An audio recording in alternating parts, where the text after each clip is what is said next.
have to read that I've been advised to read here.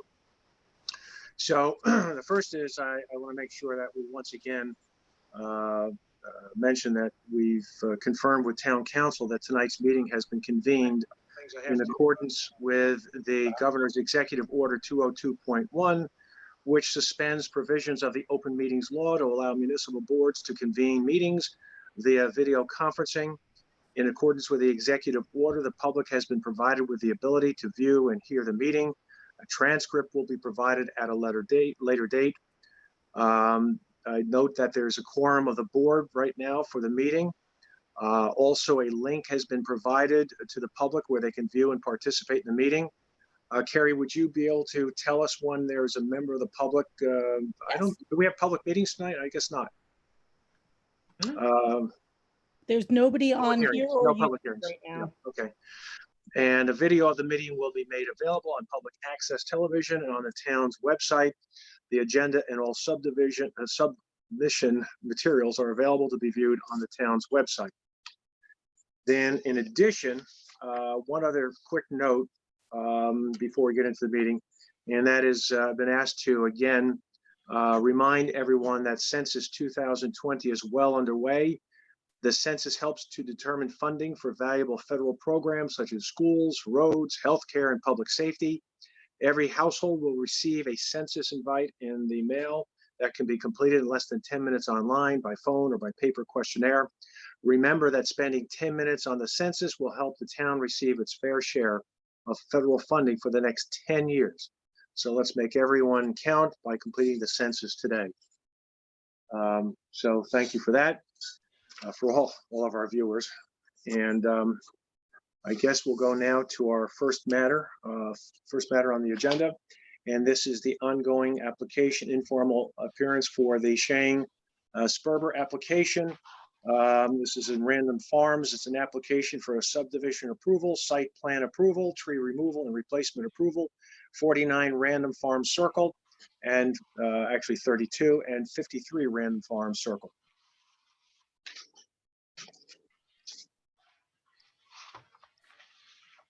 I just shared my screen. Did it come up? Yeah, that's good. Looks good. Okay, good. Okay, so should I start? Sure. Okay. Great. Okay, so I'm Jerry Barrett. I'm the landscape architect for the project. I believe Mr. Chang is on, and I suspect Mr. Sperber will be joining as well. So we met with the board recently and discussed this project. What this project is, we have two lots. We have the Chang lot, which is here. It's on Random Farm Circle. It's this one right in here. And then we have the, excuse me, let me just do one thing here so you could follow along. Okay, so this is the Chang lot right now. It ends right here. And this is the Sperber lot right here. And it's kind of a dog leg. And it's an odd piece of land, according to Mr. Sperber. For all the time he's lived there, he's never even been up here. It happens to be Sperber is here, Chang is here, and you got this steep wooded slope here. So it really doesn't relate in any way, shape, or form to Mr. Sperber's lot. Mr. Chang would like to expand his side yard, which is this area here. He would like to expand back in here, and he would like to acquire this piece of land from Mr. Sperber. By doing so, we would still have zoning compliant lots. So it seemed like a win-win situation. And so we had filed for the subdivision, and we also had filed for a site plan because Mr. Chang would like to do some improvements to this area to make it accessible for his children to play on. So again, this is the subject of to subdivide this piece of land off of Sperber and add it to Chang. So I will go now to my next plan, which is the subdivision plan. So here's the subdivision plan again. And this is the existing condition.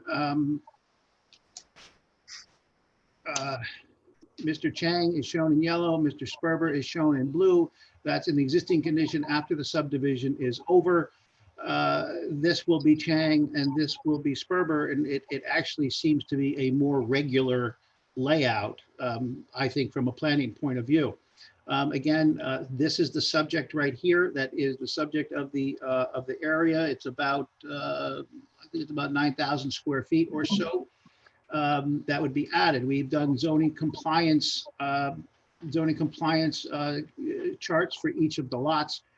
And what we found to be interesting about this is that in the existing condition, the Chang lot is deficient in deficient in development coverage.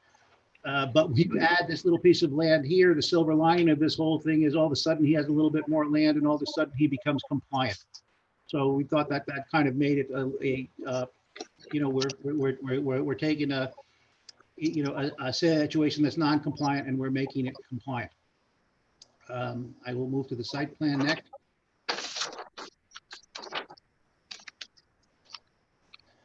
So this is the site plan. Again, Sperber is here. The former property line is right here. This is the subject area that Mr. Chang would like to purchase. And what's happening here is what we will be doing is we'll be adding a low wall. If you look at Mr. Chang's house is right here. If you look at this section to get an idea of in the 3-dimension what's happening, Mr. Chang's driveway is right here. We're going to add a little wall right here. It's 3-foot height at the maximum. And then we're going to regrade this hillside here. You can see it's kind of a little bit of a slope, and Mr. Chang would like to level it out as best possible to make it more conducive for the kids to play on. We do have some tree removals going on. I did meet with Mr. Corelli out at the site and we reviewed them. We decided, we agreed that this hickory was probably worth saving. So we will now be putting a tree well around that. That's what this is. We did see the town engineer's memo with concern about that tree well getting too tall, and we have revised that. I'm going to show that to you in a bit. I will just say that we have, so we have our tree removals, we have our tree replacements. There's also a proposed generator that's going to go on. Here's the building setback line. The generator will be in this area here. We've put the propane tank closer to it. It was a comment, I think before we had it here, and so we have moved it closer. We've also shown a 6-foot solid stockade fence around the generator, and we will line the inside of that with 1-inch rigid foam to help keep some of the noise down when these things go off and they exercise. Another comment that came up, I believe the town engineer requested that we go back to the original approvals for these lots when Random Farms was being developed, and we find the clearing and grading limit lines for them. We have done that. We provided those maps. So the previously approved clearing and grading limit line is this line in red, and it kind of went like this. Of course, now we're proposing working here. So this will become the amended clearing and grading limit line. And here we do have to clean up some of the language according to, we looked at Bob's comments, and, we have no problem with that. We'll be cleaning up the language so everything comports. So that's kind of the layout here. Basically, we'll be taking some of this out. We will be probably taking out some yardage, and we will be getting a road opening permit to allow the trucks to drive on the town roads. Jerry, the 1 second, the clearing and grading limit lines to the north, those are going to stay the same as we originally approved, those red dotted lines. That is so correct. It's only in the southern portion, the newly acquired property, where we're really seeing a change in the clearing and grading limit lines. Right. Is that correct? That is correct. And okay.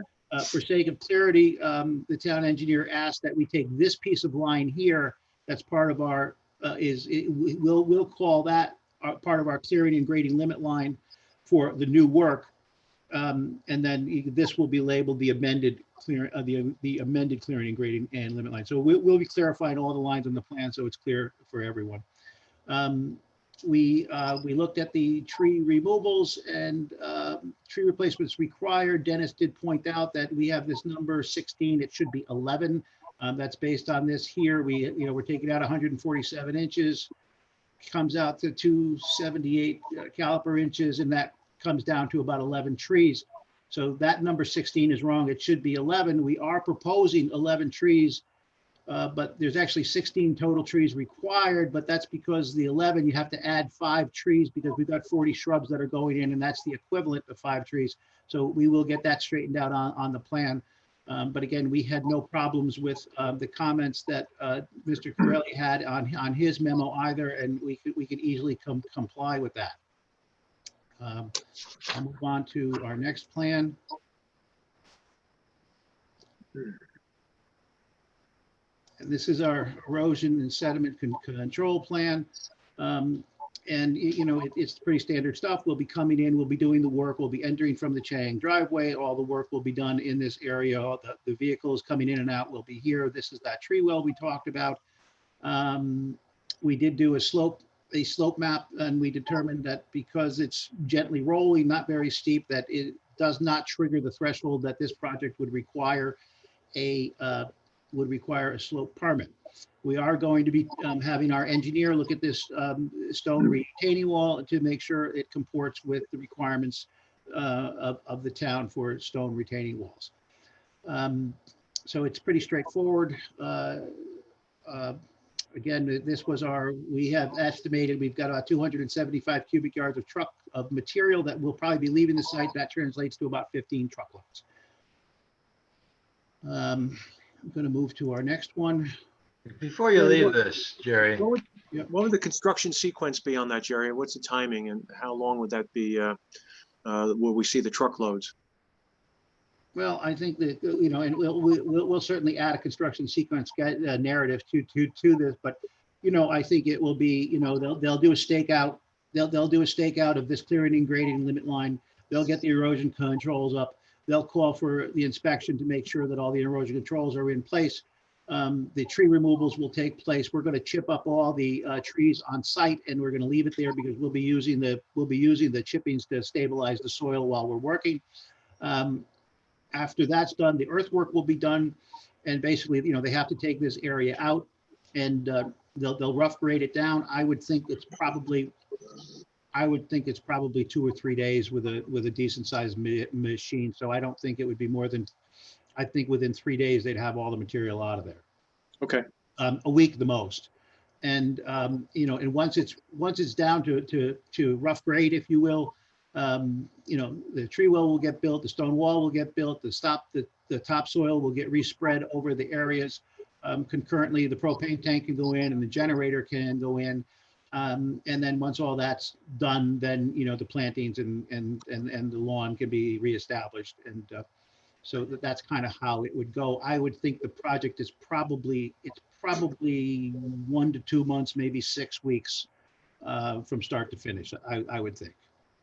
Jerry, while you're on this drawing, if you said that you talked about the clearing and grading limit line from the original proposal, which is the red line on this drawing, right?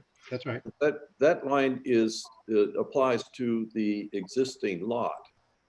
Correct. And it doesn't seem to me that that's really pertinent with respect to the area that's being cleared. Wouldn't the clearing and grading limit line that we should be seeing as the one that is the lot which is donating the land?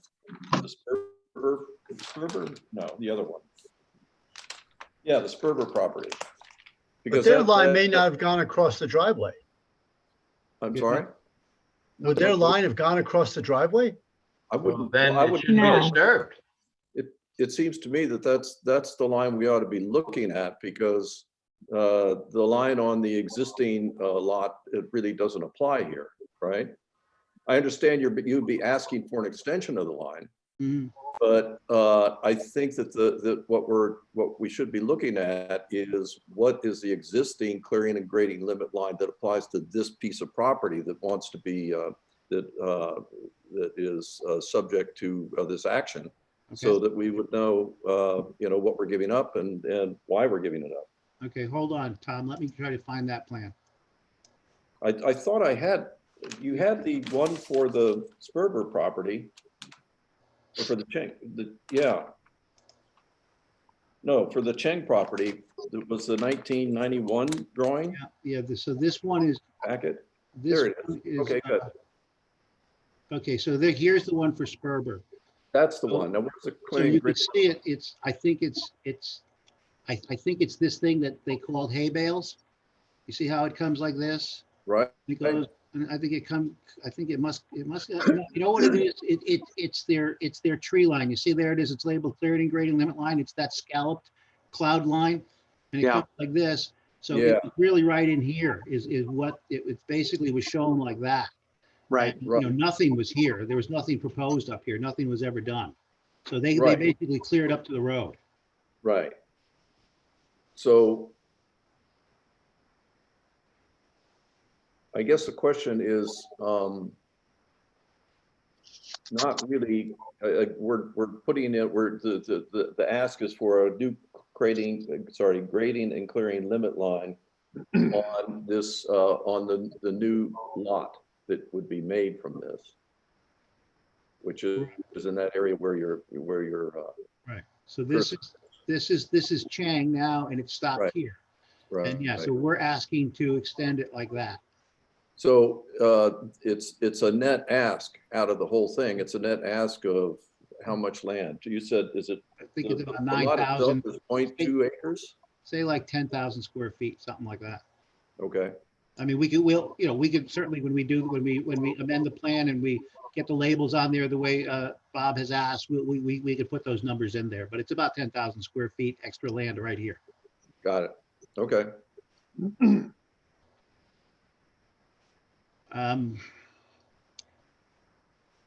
So I think that, we had those plans and, I know that this is the proposed conditions survey for Mr. Sperber's lot, which as you see, it's now, just that. And I think the surveyor still has work to do. For instance, he's not showing these clearing and grading limit lines that have to be on there. So we know we have to get the surveyor to get going on that.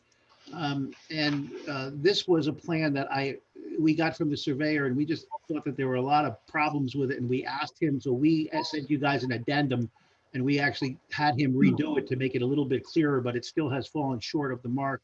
And you could, based on Bob's comments, there's quite a bit of information that the surveyor needs to update, and I'm going to try to put the surveyor directly in touch with Bob so they can talk each other to make sure that he understands what needs to be done.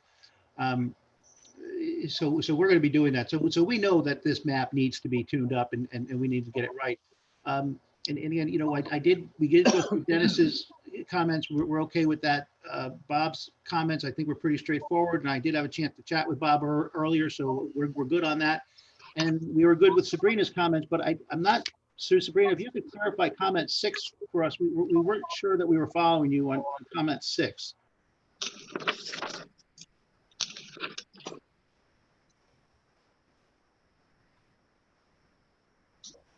And that had to do with the original surveys. And I'll just skip down. You said that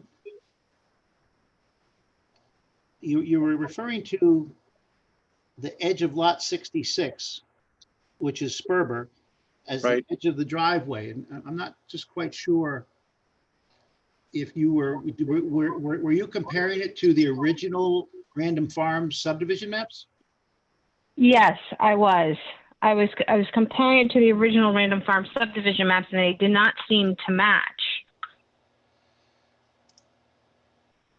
So this is Chang.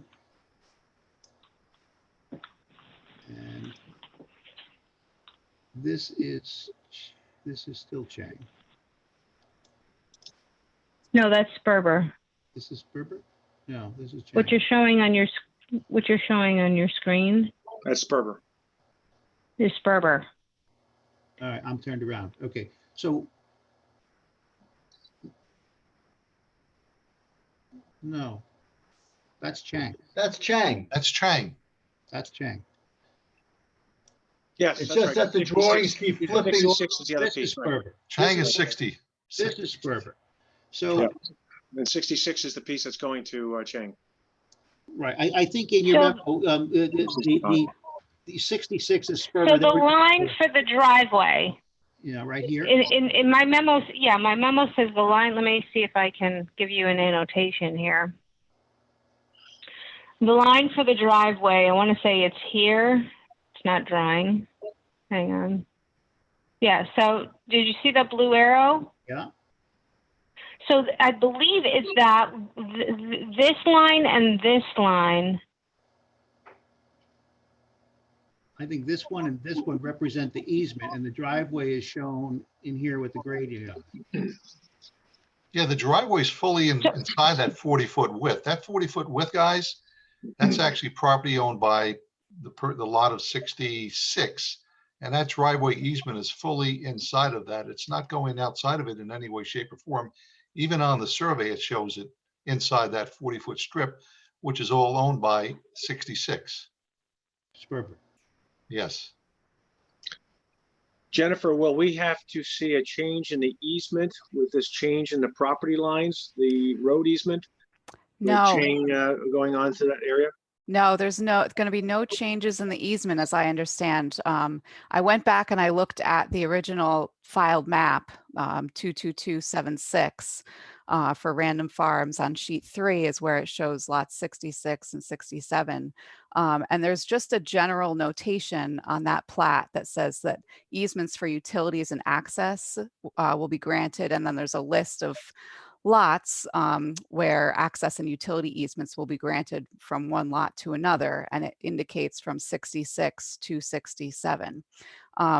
Later, in 2001, there was a driveway easement and maintenance agreement that was recorded by lots 66, 67, and actually 53 also, which is back behind 66. You mean and 57? 57. 57 is Harris, right? That's Harris. Harris, sorry, yes, 57. Yes, 57, 51 Random Farms. So there's a recorded maintenance agreement as well, where the three property owners split the costs of maintenance. So I don't see the need for any change in the existing easements with respect to utilities or driveway at this point. Jennifer, did you, I would imagine you pulled up the control number from the Westchester County Online? Yeah, and it's actually referenced on one of the plans that Jerry had submitted, but the control number, I can give it to you now if you want it. I had it. I looked it up myself. Yeah, okay, you have it. Yep. And so the allocation of maintenance, et cetera, that will not change. It's just between the parties and it's not a matter for us. Not a matter for us. That's right. Okay. I have a question about the tree that's going to get the well. Let me go back, Jerry. Did you say you're cutting and taking out the soil? Oh, you know what, Dick, we've based on Bob's comment, Bob was right that we had an error here. We looked at this beforehand. You guys haven't seen this. We just did this today when we were reading Bob's comment. What we're going to do is we're going to cut this wall short. We're going to bring, this is the 334 contour. We're going to bring it into here and we're going to tie it off here, and 334 turns on itself. The tree is at 333. What we're going to be doing is we're going to get rid of this 30 here. We're going to turn the 30 on itself here. We're going to turn the 30 on itself here. We're going to create a high point of 31 here. Here's 32. So it sheets this way and it sheets this way. And then what we'll do is we're going to set this wall at 332.2.5, and this wall will be under 2 feet the entire way. So that's how when we give you guys the amended stuff, we are going to, because Bob was absolutely right. There was an error in the grading here and we caught it today. And so when we give you guys back our information to address all of the points that the planning board and staff have come up with, we will definitely be updating this. I don't know if I answered your question, Dick. Why do we need the wall at all? Why can't there just be less cut material down in the bottom underneath the semicircle? I don't understand why we need it. I know if you want to keep this the new side yard, if you will, flat, well then you're going to have to cut. But that's why my question is, you're cutting material and taking it out, right? Yeah, so like you can see here, we got about a 2-foot cut going on here. And, the idea is to try to, what we're trying to do is you can see how, if you look at how close the 28 is to the 30 and the 30 is to the 32. So we're taking, we're trying to splay that out. We're trying to flatten it out to try to reach the goal of the Changs, to try to make it a little more flatter and more conducive to the kids to run on and play on. Jerry, what elevation is the tree at again? 333. 334 is behind it. This is 333. Here's the 332 contour right here in the existing case. Well, kids like to run up and down hills too, mild hills, and we're talking just a few feet. And what is the slope in general here? Like 4% or something? Yeah. I don't see that as an impediment to anything for the children. So I don't even know why you need the wall at all. Jerry, what about about the footing for this wall? How deep does it go? The foundation?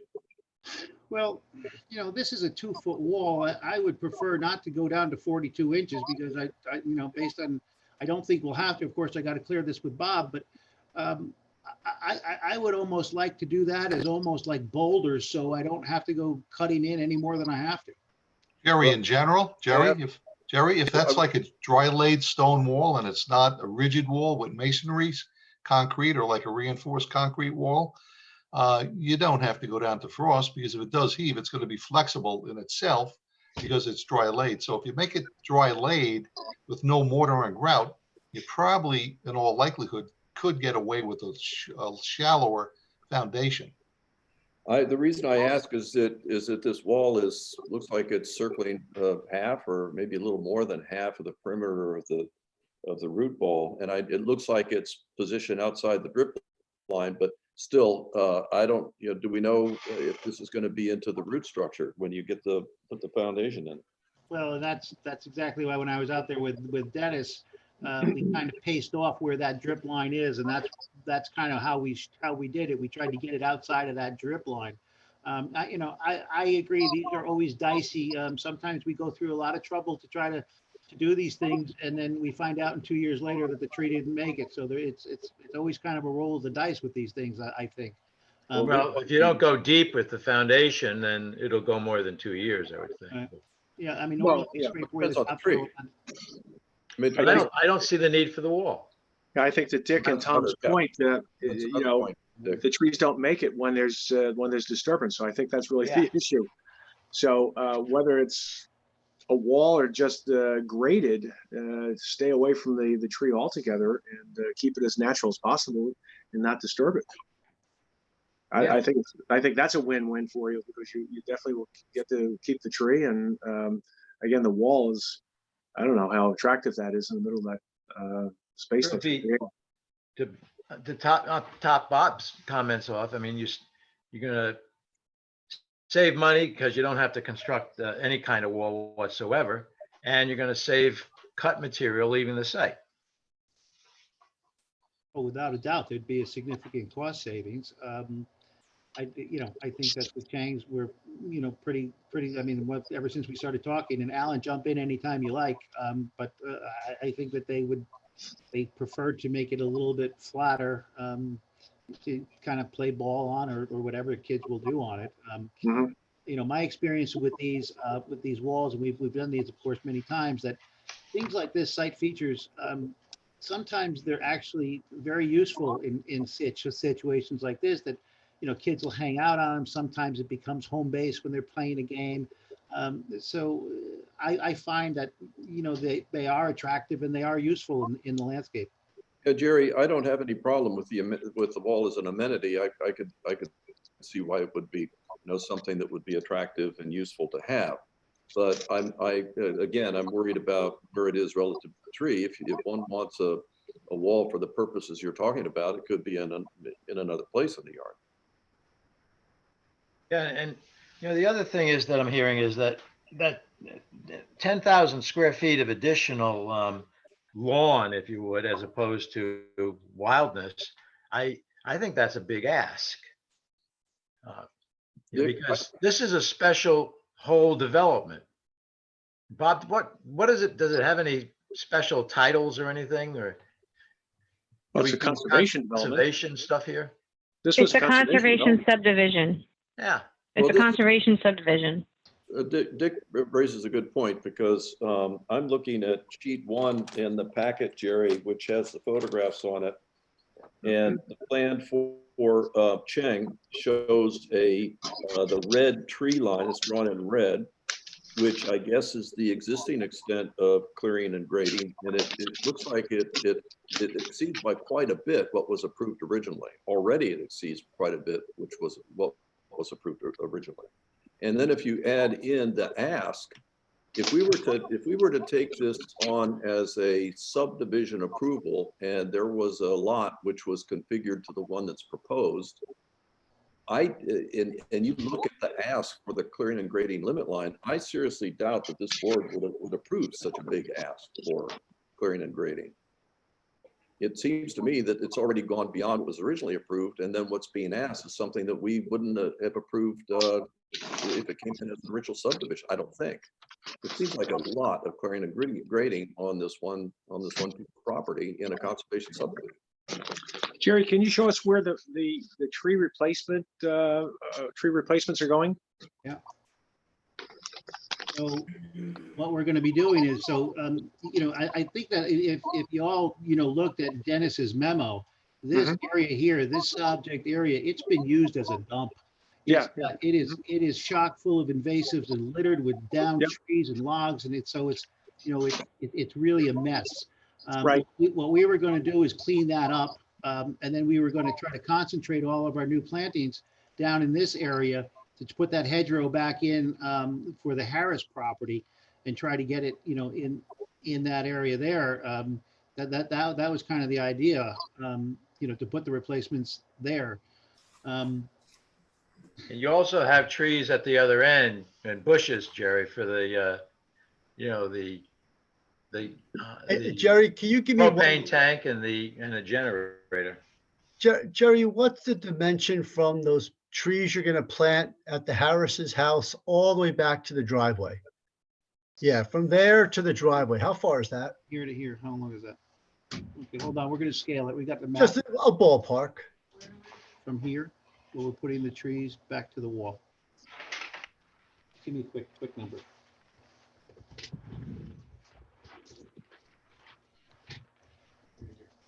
$150 feet?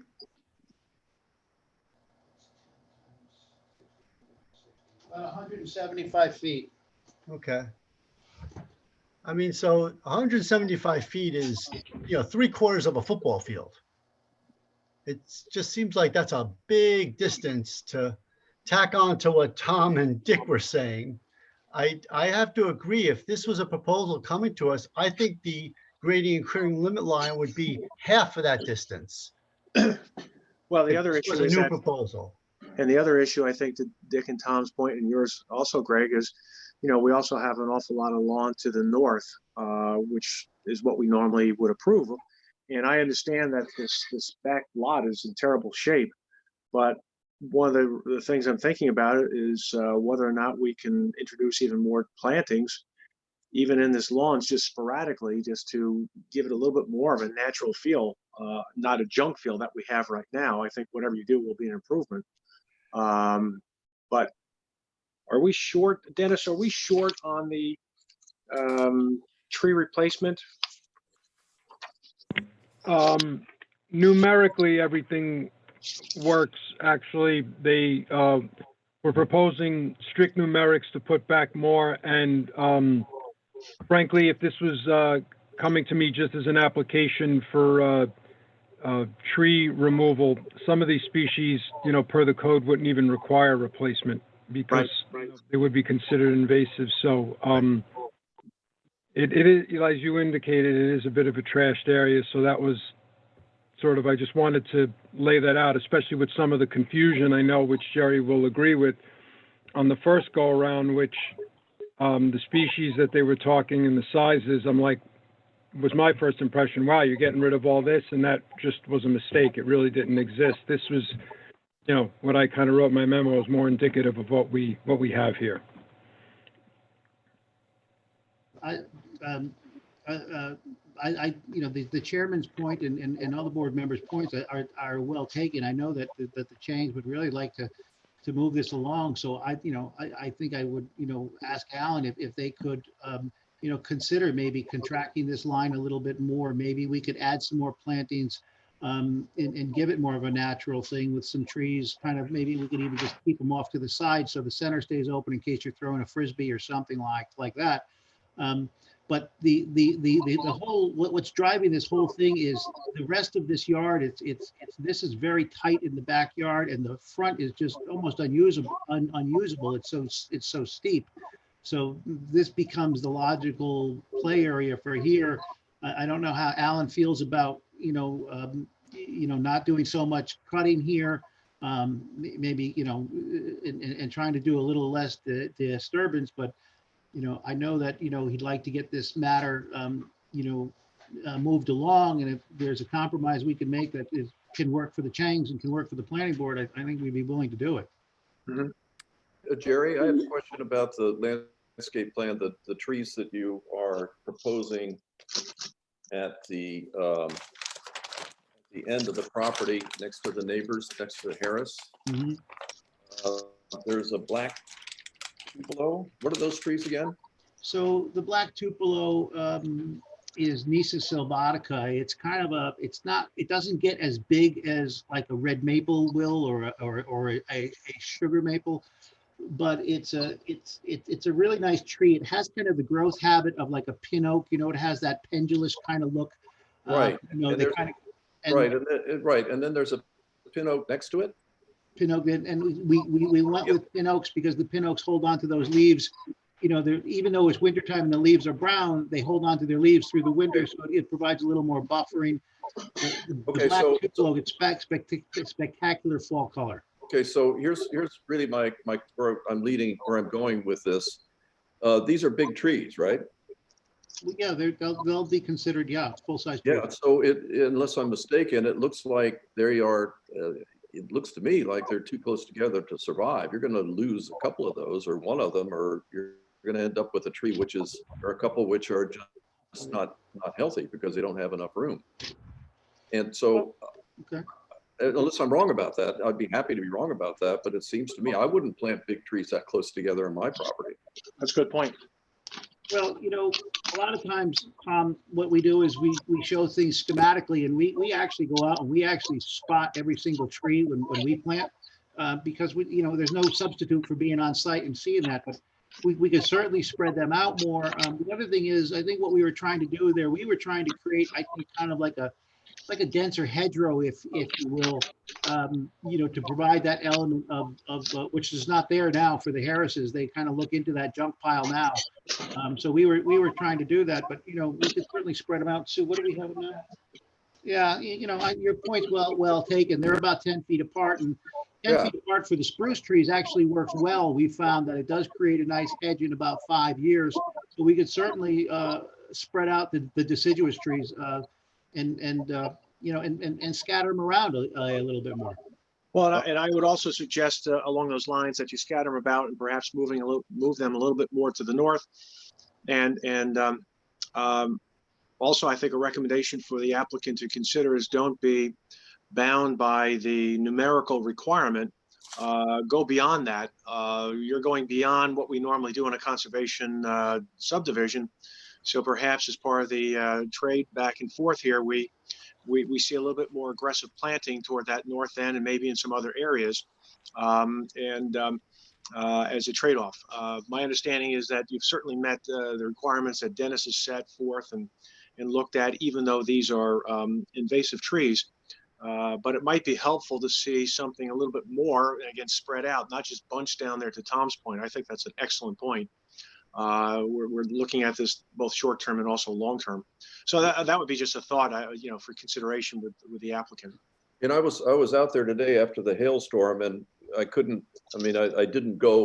actually see this end of the property. I couldn't see much of the property at all because it's up a private drive, and I didn't want to be up there without an invitation. But there's significant rock right up in there, is there not? There is, and that may really dictate how much we can cut. We may not be able to cut how much we're showing here. Right. And if that's the case, there will be less cut. But yeah, there is significant rock up there. Well, I was talking in particular about all these trees that you have and plantings you have, especially the trees you have located at this end of the property. I don't know that there's any guarantee that you're going to be successful in finding a place to spread them out. Well, I think, Dennis was out there too. I think when you get in here, I think you got some deeper soils. The rock is really right up in this area. It's like right in through here. It's not to the left of that where you're putting the new trees? No, this is pretty good down here. Okay. This is all pretty good. And it's, you walk on that, it's like walking on, I think people have been dumping leaves in there for years because it's like walking, it's like mushy when you walk there. But I think you got some good soils here. I think you have some, we may in fact find that we're going to hit rock here, and we're not going to be able to do the 2-foot cut here. I agree with everything you just said, Jerry, with respect to that transition. And I'm curious too, because obviously coming from the Sperber side, you're just going up that outcrop, and eventually there's some growth as you transition into the Chang property. But once you dig, I don't know where it is below that surface, and right, you'll figure that out when you encounter it.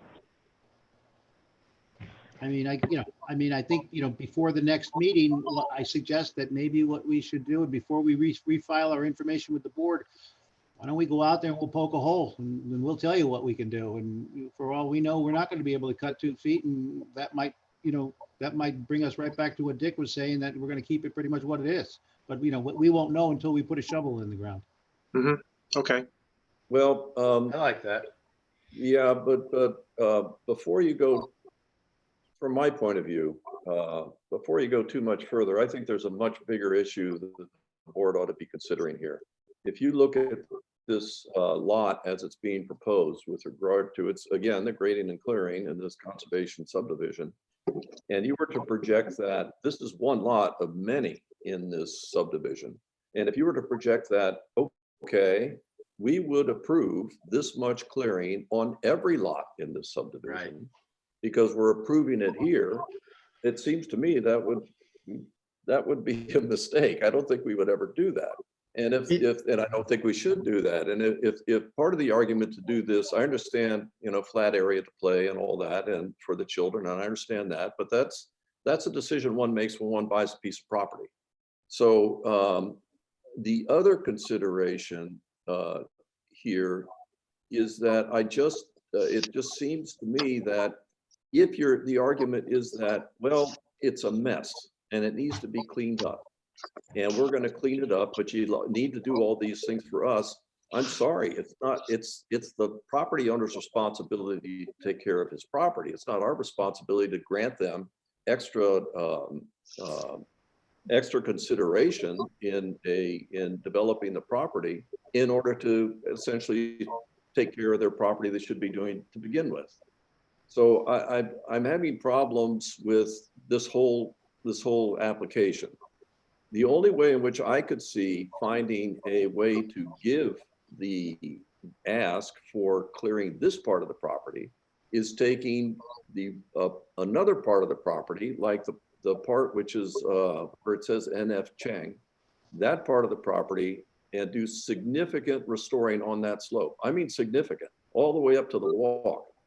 Do restoration there, put that back into natural landscape, and essentially do a trade in order to try and achieve some kind of a balance here. That's a good point, Tom.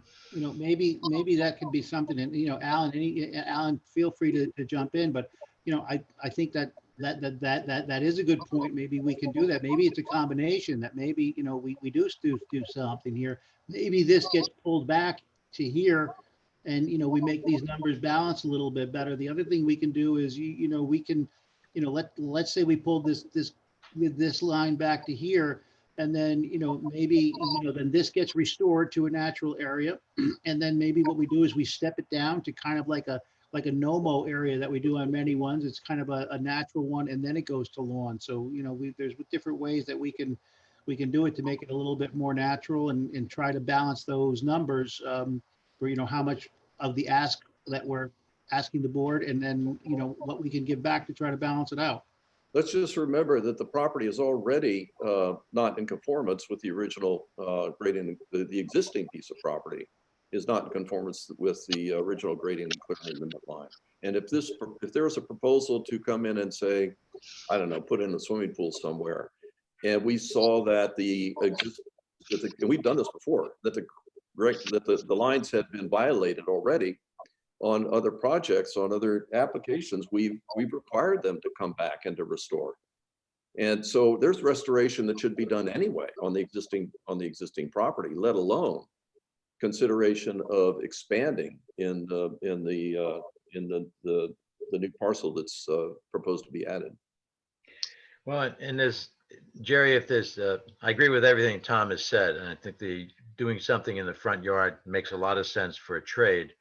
And it may be that you find with your sticking a shovel down in a half a dozen places or something like that. You have so much rock down at in whatever area that it's not really going to be satisfactory for planting much of anything. And so that might be, a no-mow zone with the ability to cut it down, I guess, every 6 months or 3 months, whatever we usually do. And that might be a help too, because I wouldn't want you to plant trees where the rocks are. They just aren't going to take. I have a question for the board. Maybe this will help the applicant. If this was a new proposal that was a 1 acre piece of land, do we have a ratio or percentage that we usually let fall within the clearing and grading limit line? Is it 50%, 60%? Because this looks like about 85 to 90% of the lot is going to be cleared. The new lot. The new lot. Yeah. And so if we normally say, well, 70% is the number, that might help determine how much at the NF Chang area the line comes down and how much to the southern end the line goes back over towards the driveway. And maybe that helps balance the site out. That's an interesting approach, but I think that these things, Greg, are so contextual, depending on topography and depending on, wetland. Sometimes we have wetland buffers. It's really hard to come up with a number. Is there a metric that we've used for anything like that? That way, because it's almost, I don't want it to be arbitrary and just say to the applicant, well, move the line here, move the line there. If we have some kind of precedent, at least we could say, this is what we've done in the past. Well, it would have to be on conservation easement. Right, it would have to be on conservation. Which is, which we usually are more stringent on. Correct. Oh, another question in this. Someone brought it up before. Same line might help the applicant. The Sperber property. What's its grading and clearing line? Does it go across the street and already, have something that might be helpful too, because their line goes across? No, it doesn't. It looked like it ended before the driveway. It's right here, Dick. It comes like this. It's this tree line. It's that. Oh. Right up to the driveway. So they got it cleared up, and here it is. Here it is shown here. It just, for some reason, they stopped drawing here, but it goes along the driveway here. So that's where it stops. That's where it is now. I think the Sperber clearing and grading limit line is pretty much what was approved. Well, one thing here, Greg, in terms of numbers, I don't know if this makes a whole lot of sense, but just to throw it out there, if an acre is 40,000 square feet, and right now, according to our zoning, the development coverage max for this combined lot should be 8,600 feet. So that's a pretty small and tight metric. That's about 21.5%, 22% of the lot. Now, I don't know if it was that particularly tight because this was a conservation subdivision. Maybe someone can help me on that, whether development is a little bit tighter because it was a conservation subdivision. But that talks about development.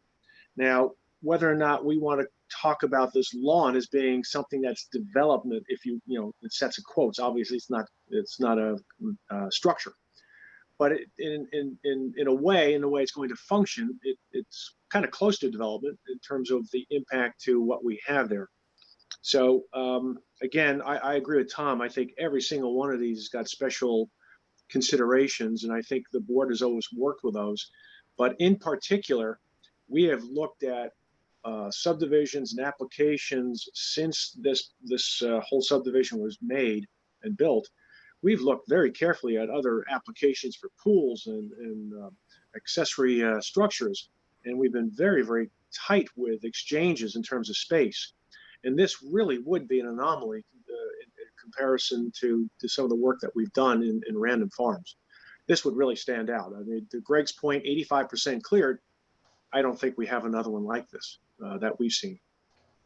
I would also add, if you look at the clearing and grading lines of the lots as they stand today, I wasn't here to make these decisions, but I would imagine that these decisions were made consciously and on purpose, right? And this portion of what is now the Sperber lot that Chang is seeking to acquire was left out on purpose, right? This was a choice.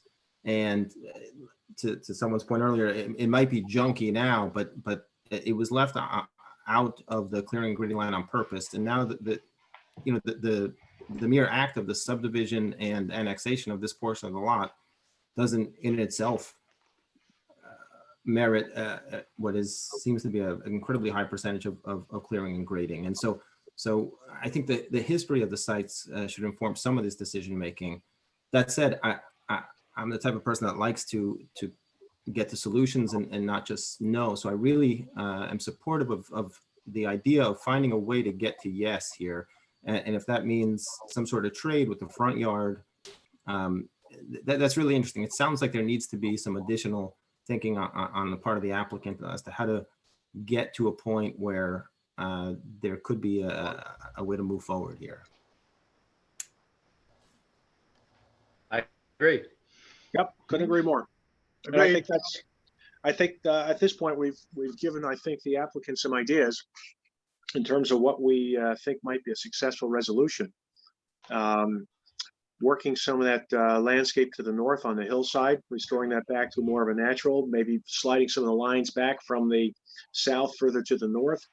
And I agree with Eldad. I'd love to see a solution here where the applicant is satisfied, they get what they want, but at the same token, we still stay within the usual sort of outcome that we see with a conservation subdivision.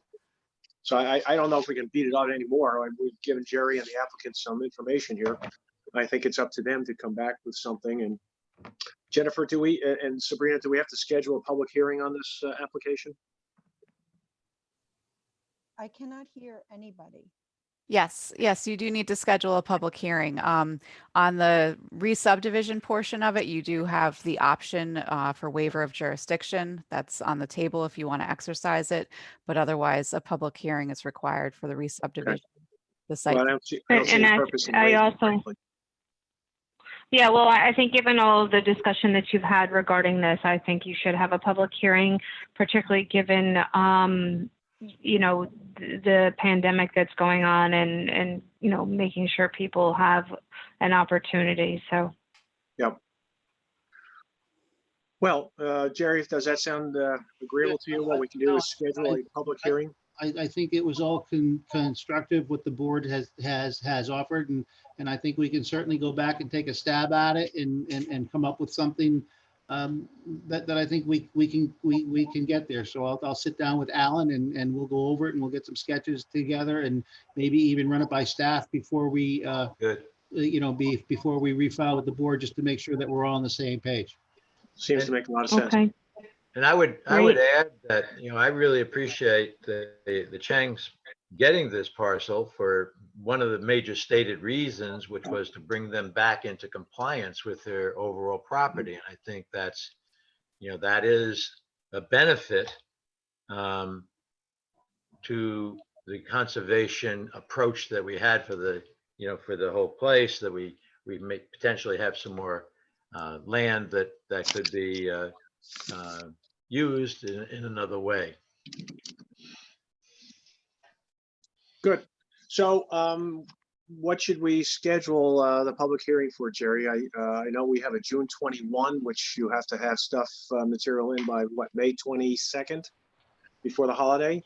If that's a little bit too aggressive, then we can schedule for the first meeting in July. I think we could probably do that. I think we could be ready by May 21. I mean, it sounds like there's a lot to do, but I think we have a pretty good direction. I think the staff comments weren't too bad. So yeah, let's go. We'll file for May 21st.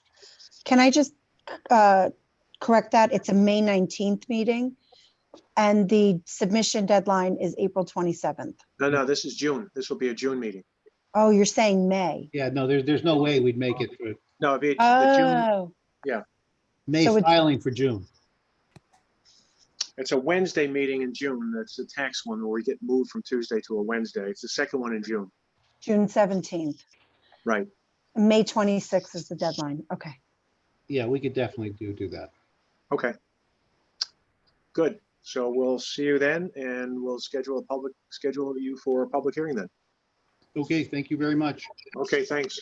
Thanks. Bye. Okay, good night. Good night.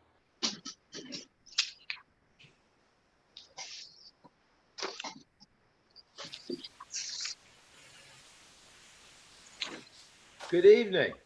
Yes, here we are. So we move now to our second item, and this is the Chappaqua Crossing East Village MFPD, the site development plan approval, planning board application for a wetlands permit, steep slopes permit, tree permit, stormwater pollution prevention plan, 480 Bedford Road.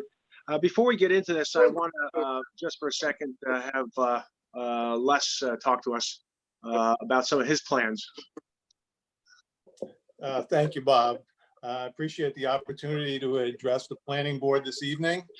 I would start out by saying it's been my honor and my privilege to serve as counsel to the Newcastle Planning Board for 32 years. Tonight, as the latest step in my client transition retirement plan, I am stepping back from that role and responsibility. I had hoped that I'd be able to continue to serve as planning board special counsel until the completion of the Chappaqua Crossing redevelopment applications. Unfortunately, the COVID-19 pandemic intervened and caused me to reassess, accelerate the implementation of my plan.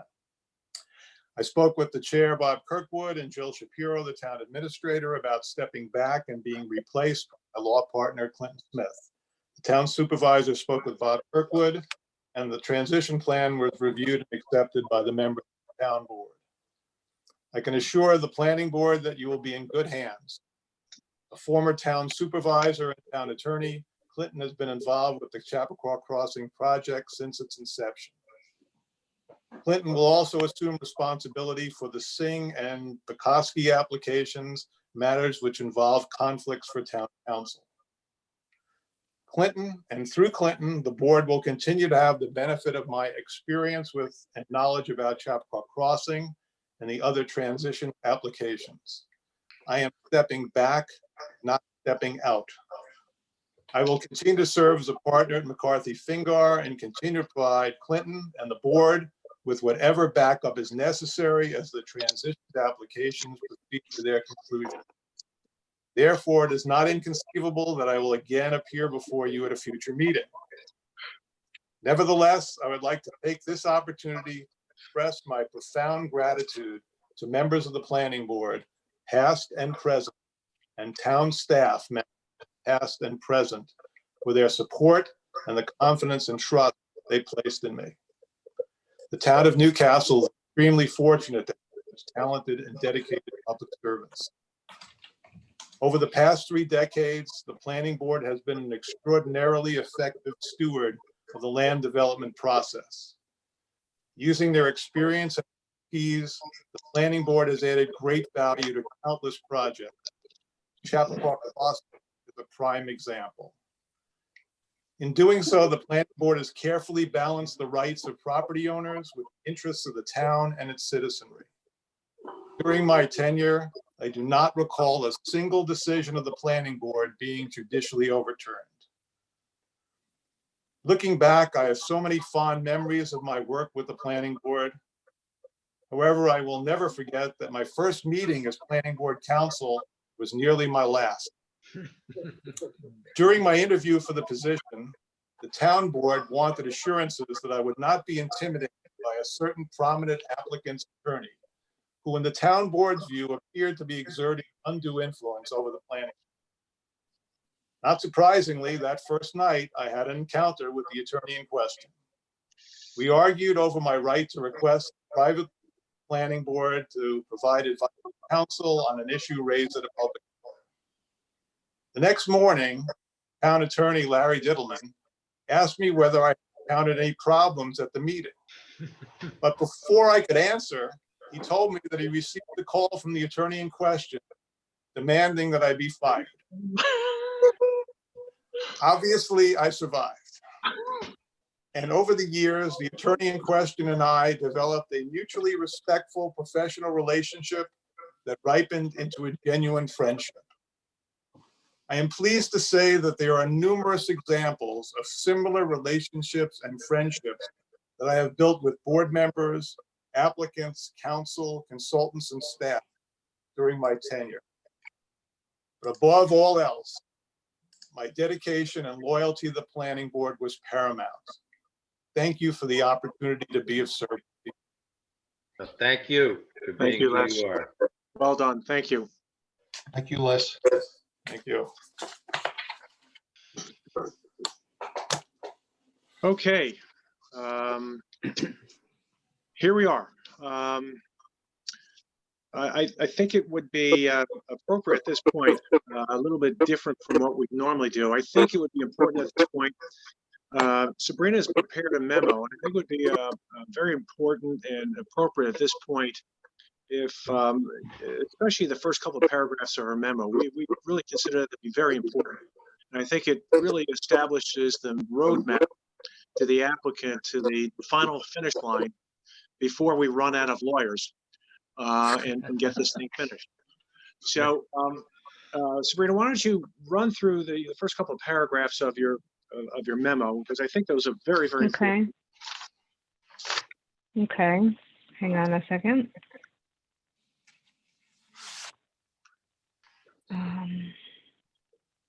Okay, can everyone hear me?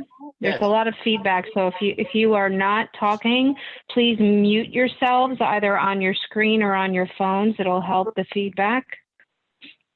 I can mute everybody. Okay. So basically, I think what the chairman is referring to is just really trying to catch everybody up to where we are today, given what we've been through over the past 15 years type of thing, and most recently with the pandemic. And, I think it's important to understand the kind of the temporal process that needs to occur from today forward. And, I start out in my review memo talking about that once the plat is signed by the planning board chairman, and this is for the master subdivision. Once the master subdivision plat is signed by the chairman, the conditions have been satisfied, that it's filed with the county clerk's office, and then Felix, you, and in tandem with Toll, need to seek a further re-subdivision of the East Village parcel into its 92 lots. Once the final re-subdivision plat for the East Village is approved by the planning board, the plat is signed and filed within the county clerk's office, then the planning board can issue the approval for the East Village site plan. And so, kind of that's the outside process which needs to occur to get to the point, Felix and Toll, where you have approvals that you need to move forward and, get to the point to where you're applying for building permits and you're no longer before the planning board. One of the best recommendation I think that we can make to you, that the planning board can make to you, that staff can make to you, is to really prioritize your efforts to satisfy the existing outstanding conditions of your approvals, to address issues related to approvals that you're looking at obtaining now, to facilitate just making sure everything is completed and through the planning board review process. I don't know, Bob, if you want to extrapolate on any of those items, but I cannot stress more. A lot of what I'm doing right now as the planner is I'm looking at your plans, and your zoning conformance table is fine. Most of the information on the plans is fine. You'll notice in my review memo, there's not a lot that you need to follow through from a planning perspective. The heart of my memo is really tracking where you are with what the town board has told you to follow through on, the powers that the town board has bestowed upon the planning board to follow through in some of their requirements with the Chappaqua Performing Arts Center, with the guest house. So it really, behoove you to respond accordingly and in detail, because the planning board has been provided with the authority to review the details, not review words on a piece of paper, but the actual design and details affiliated with those town board requirements to make sure that the town's concerns are being addressed and we can move you forward. So I think I'm going to stop there, Bob, and kind of hand it over back to you to kind of carry forward at that point. I think that we really need to mention, and then of course we'll hear from the applicant, but one of the things that's bothersome, because we just don't seem to be getting to the finish line in any of these areas. You know, we still have a number of outstanding conditions outstanding on the retail.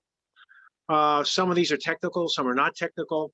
It's unrelated to this aspect of the application, but in a way it is related, because to a certain extent, seeing these linger for years and not get to the finish line on them is disturbing, and I think it's going to start to impact what we do on the East Village. So what we really would like to do is separate and apart from the East Village, and this really obviously does not impact Toll, but we really want to see, let's get that matrix that we had originally around, let's get that updated. Bob and Matt can work together on that. What we'd like to see is a new matrix, updated matrix.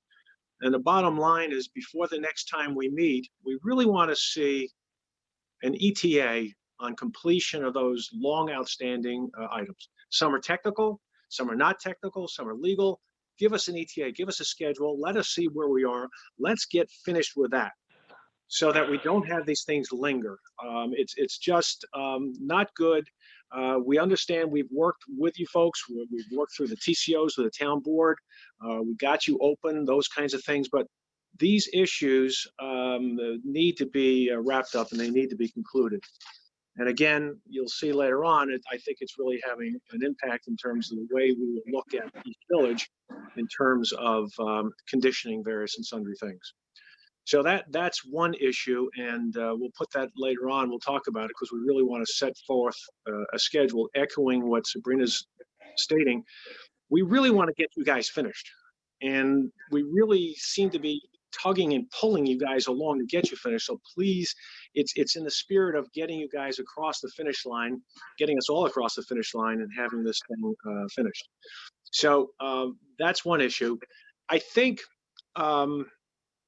maybe we should go to Bob's memo, because Bob has got a number of issues.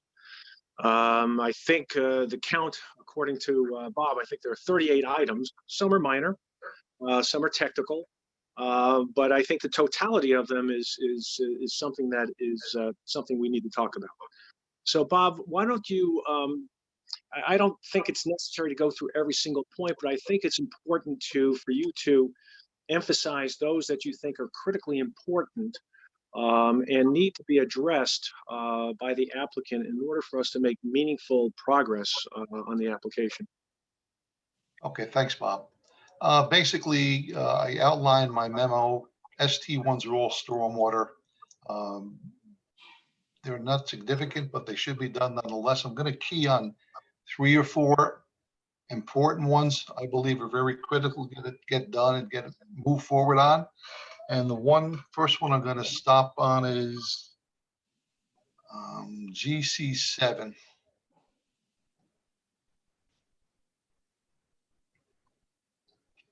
GC7 is basically the water main improvements. We'd like to see perform a looping fire main to start from pretty much the northeast part of the project, heading easterly towards Cowden Lane. And it'd be about a 540-foot linear feet proposal. And I think there's a lot of benefits to this, not only benefiting the East Village, but benefiting the town, because anytime you have a looping water main, you increase the water flow, which is going to be very beneficial to the type of development you guys are proposing, which is a multifamily, and also too, it improves the water quality and it'll increase the water flow along Cowden Lane as well. And it's always been a historical item that the commissioner and the town and the planning board has always endorsed in all of the subdivisions we've done over the several years here with the town. So I think that's a critical juncture, critical component that should be seriously looked at as far as proposing that. I noticed on the plans, it doesn't show it in any way, shape or form. So I would highly recommend on the next submittal, you show some sort of layout. Realize planning board's purview is to look at all the environmental impacts as well. So show what type of steep slopes disturbances, trees and wetlands. Of course, it goes through all three in this particular case. But again, it's a water main and generally the trench is 3 feet wide and the amount of disturbance with the equipment would be probably no more than 10 feet in width. So that's a critical component to really focus on and show a good faith effort on how you plan on doing that. So the planning board can review it and staff as well. Bob? Yes. Hi, it's Dick. I think you sort of mentioned that this is better when you have the loop. It's better for fire safety, for sure. And I think that I wouldn't be surprised that there would be a reduction in insurance premiums if you had the loop system. That is correct. That is correct. So, you know, it's a very critical component to do. So I would definitely focus on that. Another important point I like to go through, I have condition NC1. And this is really to Sabrina's point. As you know, the planning board has been tasked with looking at the site plan for raising the loop road if the planning board is inclined to do so. They have to make that decision, and also too with site improvements to the CPAC, which is the Chappaqua Performing Arts Center. So what I have done for NC1 was outline all these site specific details, which I think should be looked into. And I would highly recommend that this is a freestanding standalone site plan, 1:30 scale, so it doesn't get mixed and gets confused with the other plans that you have been submitting. So the planning board can focus on this item a lot easier and it'd be a lot more clearer to understand. And I put many, many conditions in here that should be looked at in that, and realizing it's a town board decision to pay for what, the applicant, Felix or whatever. I don't want to get into that here. It's not my position, not my responsibility. However, I think the site plan for the CPAC and the raising of the loop road should be an all-inclusive site plan, which shows everything that should be put in as anything would normally be for a site plan. So I think it's just important to focus on that when this is being developed, and importantly to NC1. I don't know if anyone has any comments on it. Chime in. I would support that, Bob. I think it's, I know that there was a considerable amount of attention that the planning board paid to it as a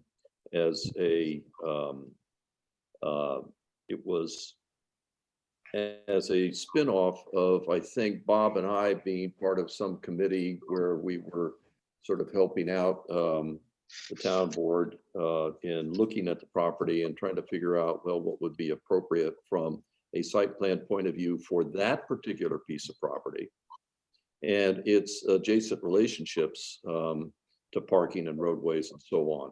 And ever since then, unless I'm mistaken, those studies were done at a larger scale. And ever since then, it seems as though it's now been bundled back up into the larger overall site plan. And at the scale at which it's drawn, it's really difficult to really get into what the implications of what's being drawn really mean. I think it should be approached as an individual standalone site plan for review purposes. I agree, 100%. So one thing I wanted to go back to on the loop, I think I was muted. I muted myself, which was, I guess. But on that Hard to hear, Bob. On that loop for the fire loop, the water loop, echoing Dick's comments, I think not only is it something. Can you talk closer to your phone? Because you're breaking up. Oh, okay, sorry.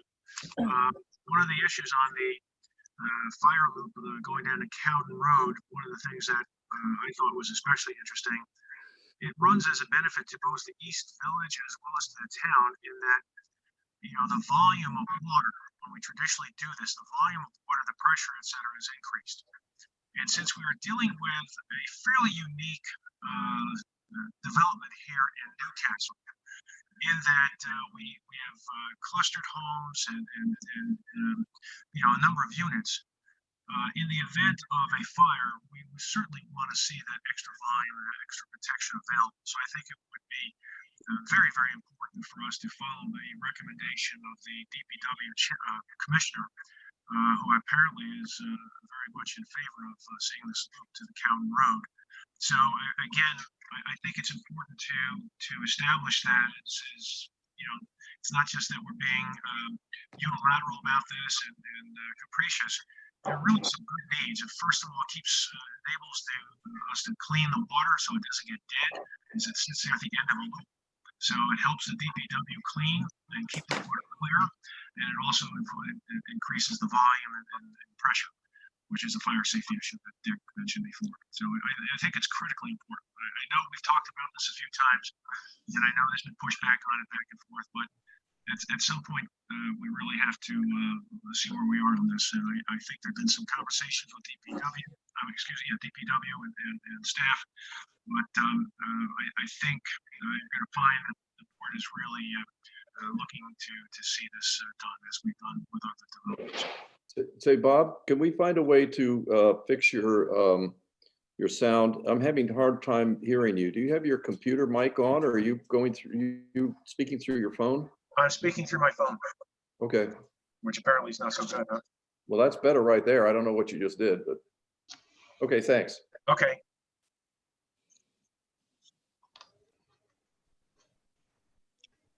So Okay. Bob, why don't you continue? Yes, thank you, Chairman. Basically, last but not least, NC4, which is pretty much the last several paragraphs of my memo. It's interesting to note that the Watershed Inspector General's Office, WIG, I've been dealing with Charlie Silver for the past 2-3 years, and they sent a new memo to us. I think I included that with my circulation memo. Hopefully people have read it, but in summary, the WIG, who oversees the DEP and evidently has a lot of authority on what they think should be done, is requesting that the SWIP be denied until such time they incorporate certain technical requirements into their models. Just to get a little technical here, they want them to update the rainfall data and the rainfall distribution data. They've been adamant about it for many years. However, I believe Divney Tung sent a letter in 2013 to Mary Lamb LaFay, who's the chief of sections of the DEC with all stormwater permits. In that letter, she wrote back, and evidently Divney Tung and Schwab held their hat on that, not to address the issues that the WIG has wanted. However, they seem a little bit agitated now, where they feel there should be no reason they should follow this and update it. However, I don't want to get in the middle of this. I think it's between the applicant and DEC, so I'm recommending that they submit a letter to the new chief, which I'm sure there is, of stormwater permits, Bureau of Water Permits, and have them clearly state whether or not they have to update the rainfall data and the rainfall distributions in their models to design all the stormwater facilities that have been designed already. So I also put in there that the letter from Divney to the DEC should include the WIG office, so they can see where the WIGs, they can have a full understanding of where the WIGs concerns are. And I think this is critical, and this is something that I think should be done first, because if the WIG, if the new chief of stormwater permits for the DEC says you guys have to update your programs, I believe it may increase a few of all the existing stormwater facilities that have been sized in this system. So I think my recommendation to the applicant's engineer is to make certain they do this as soon as possible, so this can be shown to the board, and we'll know once and for all whether or not they have to oblige by what the WIG wants, or they can use this as an alternate design in the DEC Stormwater Design Manual. Now, I've spoken to other engineers on this topic for the past few weeks, very credible engineers that are very good stormwater design. And they said in their experience, the DEP has not made them do what WIG is requesting, whatever that's worth. But I think for what we need here is that letter from the DEC so we know how to move forward on this. And I think that NC4 last on a list, in my opinion, should be done first and foremost. And that's what I have right now to report. Yeah. Andy and Mark, what's your opinion on this extraordinary letter that we received from the Attorney General?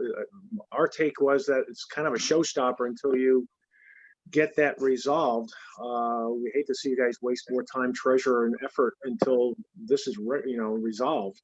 But I think, Mr. Chairman, Mark Weingarten, I think it's something that we do have to respond to, and we will. And I think the plan that the town engineer has laid out with us putting in a letter and trying to get clarity on it is necessary, and we will have to do that with all haste. This is a new issue and we have to deal with it. But I think we share, having had the conversation as a team, that it is unexpected because the position that he's taking is one that we're not familiar with, and we don't understand why he's taking it.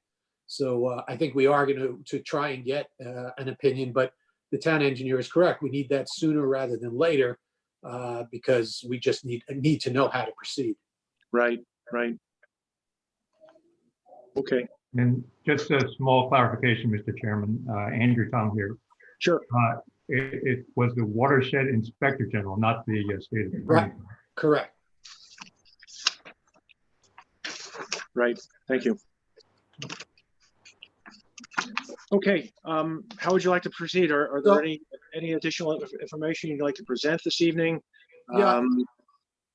If that's okay, Mr. Chairman, I would, again, for the record, Mark Weingarten, I would like to start by congratulating Les and wishing him well and confirming for the record that I'm not the attorney that he was referring to. I want to make sure that that's done, but welcome Clinton. So I didn't want to start that way. Anyway, just briefly, as you all know, we did receive the amended MFPD back in December of 2019. There were conditions that were a part of that. And, we've stated that we believe our site plan conforms to an FPD. That's our job to prove to you. And we're going to concentrate this evening on the 4 items that were identified by the town board for planning board review and talk about some of those conditions that you raised this evening and hopefully show you that there's been some more work and some more things that have been accomplished than maybe you understand today. I will point out that the town engineer's memo, we received the revised memo today. And of course, we haven't had time to go through all of that, but we will, and we will be back to you again. But just briefly, and then I will turn it over to Andy. There were basically 4 categories that were pointed out by the town board and is noted in Sabrina's memo. The first had to do with the guest house. And we are happy to report that regarding the guest house, we have completed the initial stage of securing the building, and we have taken the immediate steps to preserve the building to the satisfaction of the town's building inspector.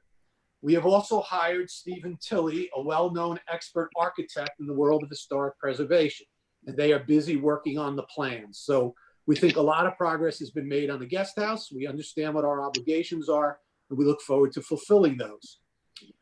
With regard to the Loop Road, again, clearly, we have agreed to move forward with alternative B. So we will be raising the Loop Road during construction of the East Village. And of course, that does bring about certain things that the town engineer raised earlier, as well as the chairman, and we will be talking about those, and Andy will mention those briefly. With respect to the Chappaqua Arts Center, we do want to point again to our the March 3rd letter of Dignity Tung Schwalbe, which we believe that March 3rd letter does indicate what the improvements are that were agreed to in the town board process. and that we are willing to carry those out. We want to make sure that we are on the same page with respect to the obligations. Certainly there are requests that were made with respect to plans, and we will do that, but we want to make sure that we are creating plans for what the agreed upon Chappaqua Performing Arts Center will look like. And finally, again, confirming the fourth item that was pointed to, we did agree with regard to Townhome Building U that we would update the plan to eliminate one of the townhomes from Building U, and we have added that to Building P, and the plan reflects that. I would, before turning it over to Annie, point out a couple of the other outstanding conditions that were probably some of those being referred to by the chair. With respect to the Annandale walking trail, our client spoke this week to Town Board member Lisa Katz and confirmed that we have done all of the work required of us, which included staking out various alternative pathways, and that we are now waiting for the town to get back to us with approval from the neighbors to proceed. So we have done the work on Annandale that we were requested, and now we're waiting for the town board's direction.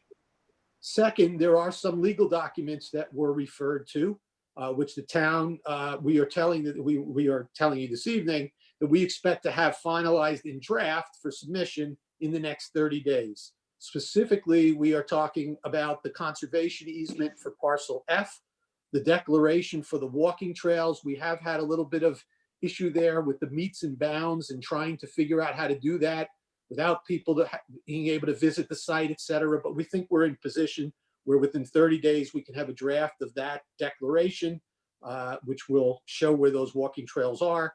The drainage easement, which is necessary, the agreements of dedication for certain property slivers having to do with rights of way, which need to be transferred to the town. So we think by the time you see us the next time, there will at least be drafts of those documents in the hands of the town officials so that they will be able to review them. Congratulations, Les, you don't have to read that stuff. And then finally, as to the sewer petition, which is also one of those conditions from the past approvals, there is now a draft in the hands of the town attorney, and we are waiting comments back, and we are expecting those this week. So just to let you know, Mr. Chairman, I think we have made a lot of progress, and some of that has been behind the scenes, but shortly we'll have made a progress on even more of the percentage. And we agree strongly that the idea of putting a matrix together, which we have done in somewhat, but doing it again with the town, having a list, checking those off is a great idea. And we'll look forward to doing that with you. So I'll turn it over to Andy to talk a little bit more about the detail, but that's the summary, I think, of where I believe we are. Thank you. Thank you. Good evening, Mr. Chairman. I'd like to share my screen if I may.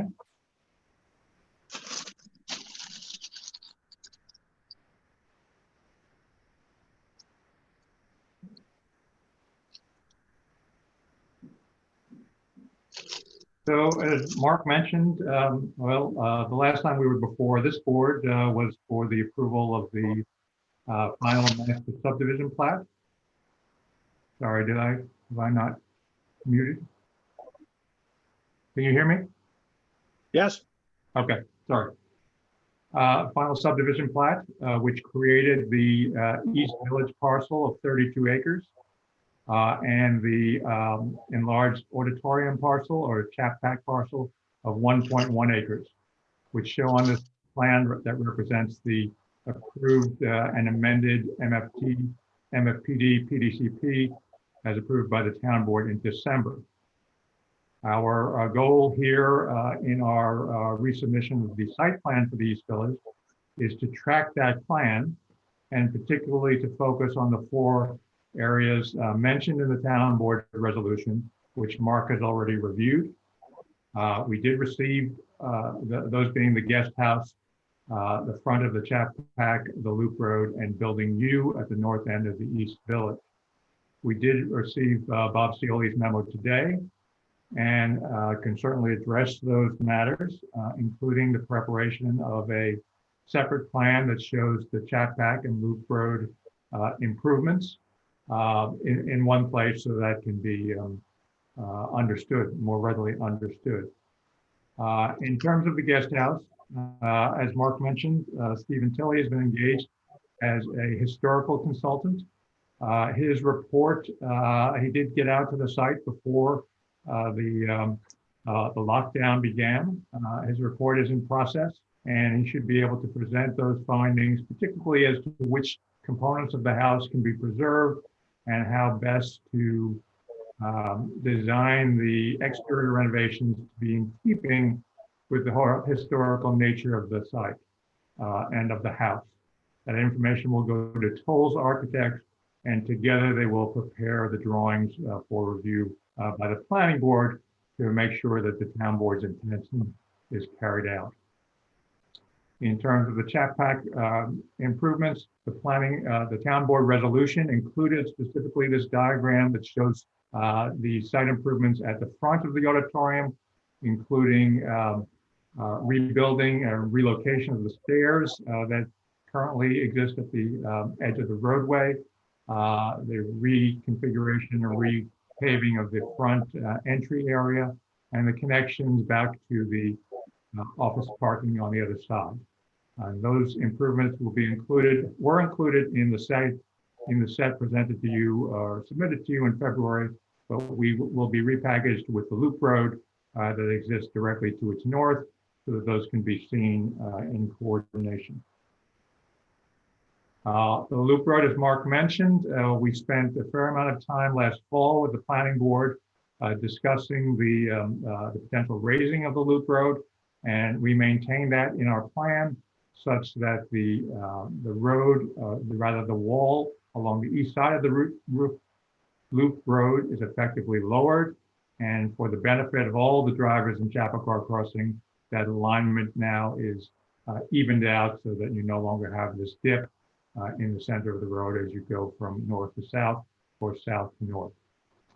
And finally, this drawing already reflects the removal of the fourth townhome in Building U and its relocation back to Block P, which was previously a 3-unit grouping. That results in that north end of Block U being pulled back some 30 feet from that boundary and the preservation of another 5 existing trees. So with that, we've also received Mr. Corelli's memo earlier this week with some suggestions on changes to the landscape plan. We can and will accommodate those, and we will address Bob Cioli's memo as well, particularly the items that he outlined for the board today. That's all I have on the East Village. I can, however, update the planning board at the appropriate time on the matrix for the retail development, which was updated earlier this week and has just a few items left to go. So if you have any questions on East Village, I'd be happy to address those at this time. Thank you, Andy. Any questions from board members? No. Yeah, Dick Brownell, a couple of minor ones, Andy. One on, well, maybe this is more for our staff. When you took the one building out and you captured the almost 30 feet, I take it the rest of the buildings had to be squished a little bit, and the space between each structure is now less. Now, I guess that's still in code. Is that okay? Or is there no code on how far apart these structures should be from each other? You're correct from our side. The buildings are a little bit closer together because the roads did not change. But that distance between buildings is no less than buildings elsewhere on the site. So we believe that in order to gain, it's always a matter of balancing between spacing of buildings, but in order to gain additional space at the north end, we've made the 7 blocks or the 6 blocks in this row a little bit closer together. Okay. Second question, when you have a cluster of 3 or 4 condos or houses, in the basement, there are windows, I was told, that would be used to escape should there be a fire or something like that. And I take it, though, the windows have to be at each of the long ends for the buildings that are in the middle of a cluster. Is that correct? The interior units would have no windows on the sides. That's correct. No windows on the sides for the interior ones, but you would have windows in the front and the back, or something like that, whatever the code requires, right? Yes, I don't know about that specific portion of the building code, but we would certainly design it to meet all code requirements and egress requirements. Yeah, could you check that when you get a chance, please? Certainly. Just to make sure. That's all I have. Greg, Tom, any questions? Eldad, any questions? Yeah, in the drawing packet, Andy, yeah. There are two landscape plans. And I think that the attitude taken towards the street trees is a good one. You know, the approach, which is it seems as though that you are using different species for different parts of the site plan, different parts of the project. For instance, the courtyard or the cluster in the near the entry, that open space, I think it's got lindens. And the one which is further along Road A on the left has got plane trees, and in different sections you have different species of trees. And I think that's really good, because what it does is it helps break up the appearance of this really large project. And it is a project. We don't like to call them projects. We want to call them neighborhoods. And that device, I think, is one which helps break it up and make it seem less monolithic. I think that's a good thing. At some point, I think we ought to talk about the architecture again and the approach that that's being taken there. But with staying on the landscape for a minute, are these two drawings the extent of the landscape designs that you will be submitting to us for approval? The entire East Village is presented in two sheets. Yes, so it is they are the street trees and the exterior trees. The unit plantings will be done by Toll in coordination with the owners. So there may be some additional foundation planting done at the buildings that's not currently shown on the plan. So the only project trees, project plantings, so to speak, are essentially the street trees. So otherwise, it's the understory shrubs, ground cover, flowering plants. All of that will be done essentially on a unit by unit basis. Will they be picking from a menu of materials? Yes. They can't just pick everyone different. There'll be a palette presented which they can have some latitude to choose from. And are their zone of where they can do this is between the perimeter of the building and the roadway and the alleys? It's basically right along the base of the building. Just foundation planting. Right. All the planting on the slope to the east, along the roads, along the alleys is all done as part of the common planting scheme. But the only planting in that category you're showing are trees, I guess, and lawns. No, there are shrubs and shown in these areas here.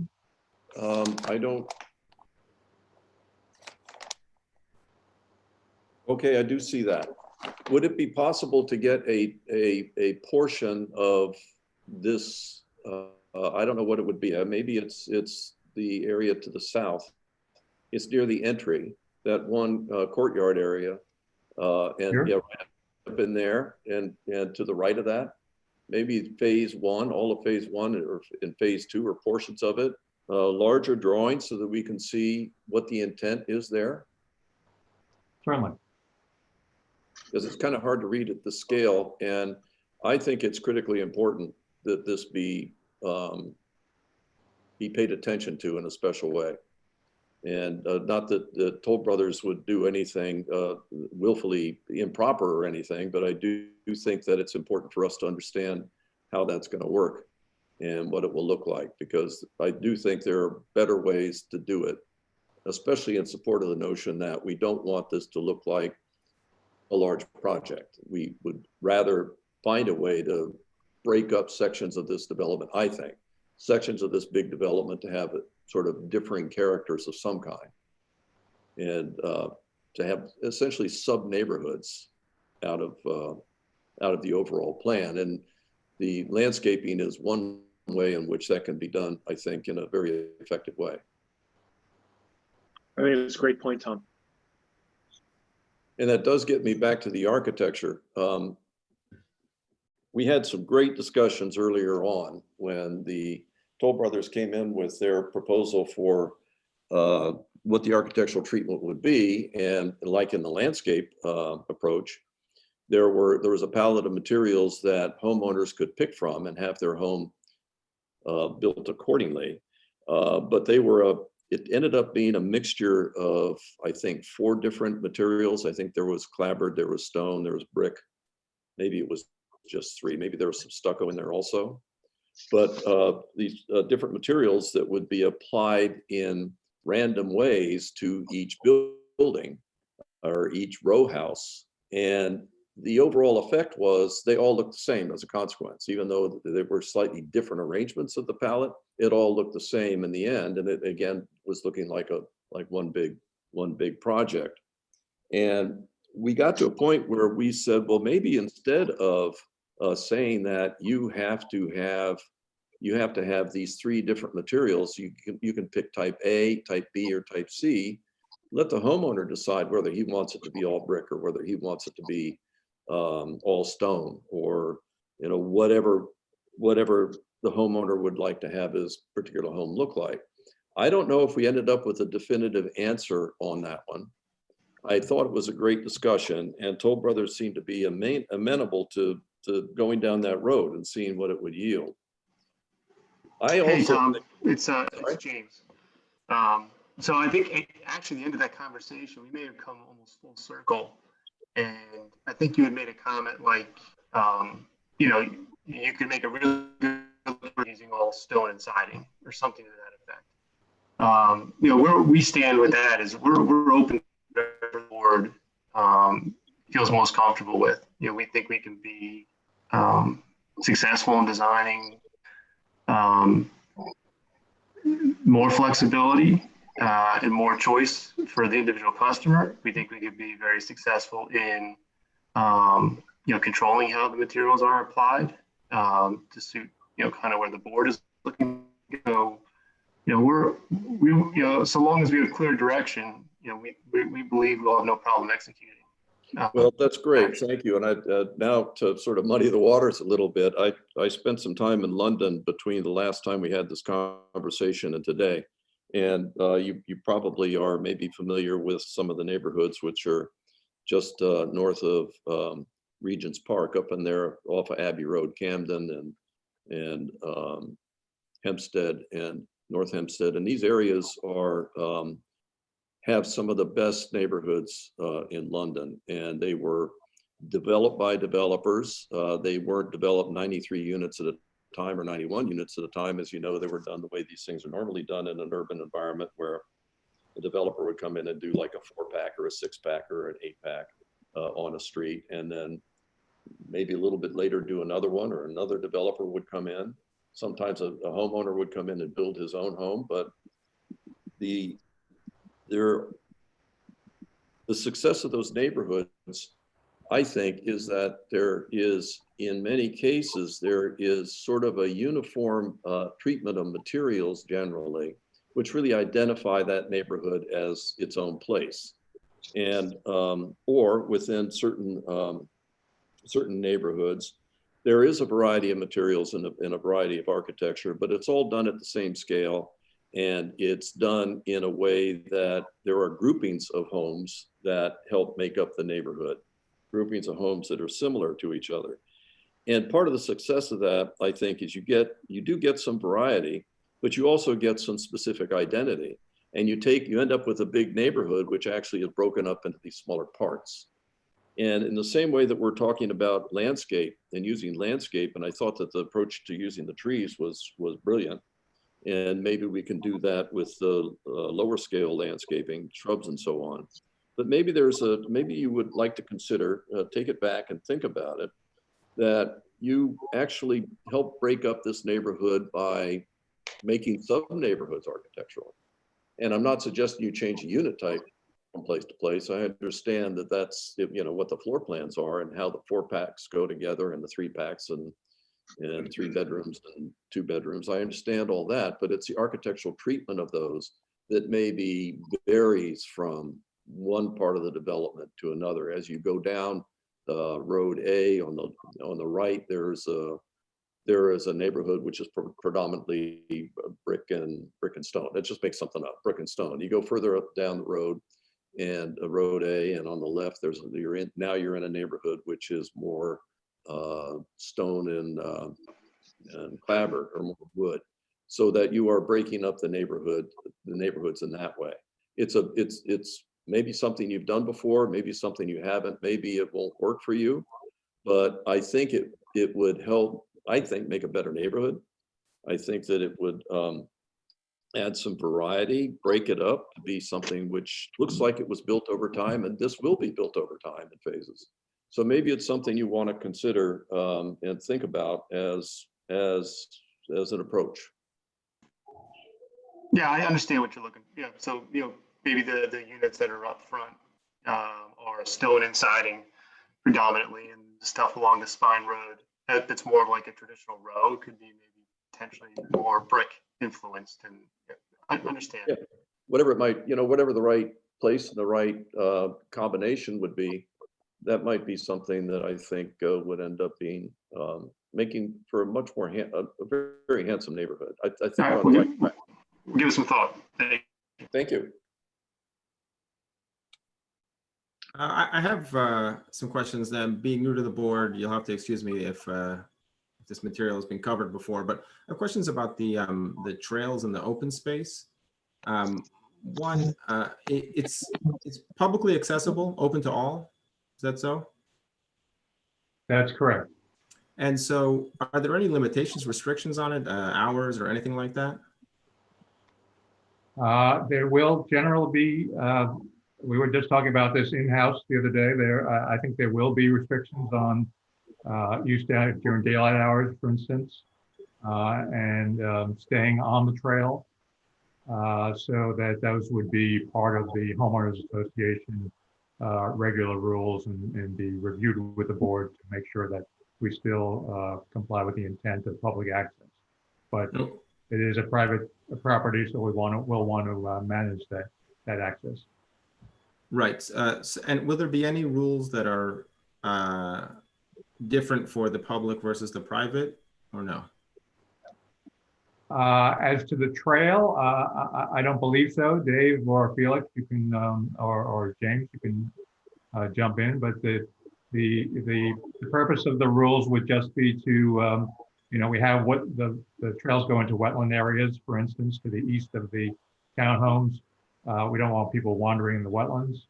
We want people to remain in an area that they can be seen, so that they don't fall into a hole. And there should be no difference on that trail usage by, it shouldn't matter who you are, but you should follow those rules as well. Okay. I'm also interested in kind of the interaction between the different parts of the larger site as a whole, and if you anticipate and also, sorry, question about enforcement of these rules. What does that look like? And then just the interaction between different parts of the larger Chappaqua Crossing site as a whole. If someone's walking over from a different portion, either from the retail portion, how is that, how do you see that happening? And is I'm sure that safety comes into play, and also hours of the stores versus, like you say, if this is a sun up to sundown restriction, that's can become problematic also. I think one of the exhibits we showed during the last subdivision discussion with the board was the trail map that connected trails, showed connected trails and sidewalks. The idea is that the circulation, both vehicular and pedestrian within the total site, treats this as one site. And so you could take a walk around the entire site, from the sidewalks in the retail area to the trails through the residential area and the sidewalks in the office area. You get a good bit of exercise today doing that. So on the ground, there should be no indication of the subdivision line, for instance. All of our work over the past number of years, much of our work over the past number of years with the planning board has been to promote connectivity, both in architectural design, in circulation layout, and in landscape and lighting.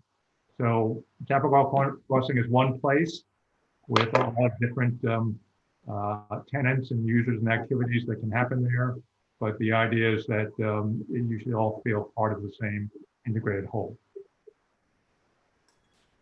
Got it. And just on enforcement of any regulations or rules?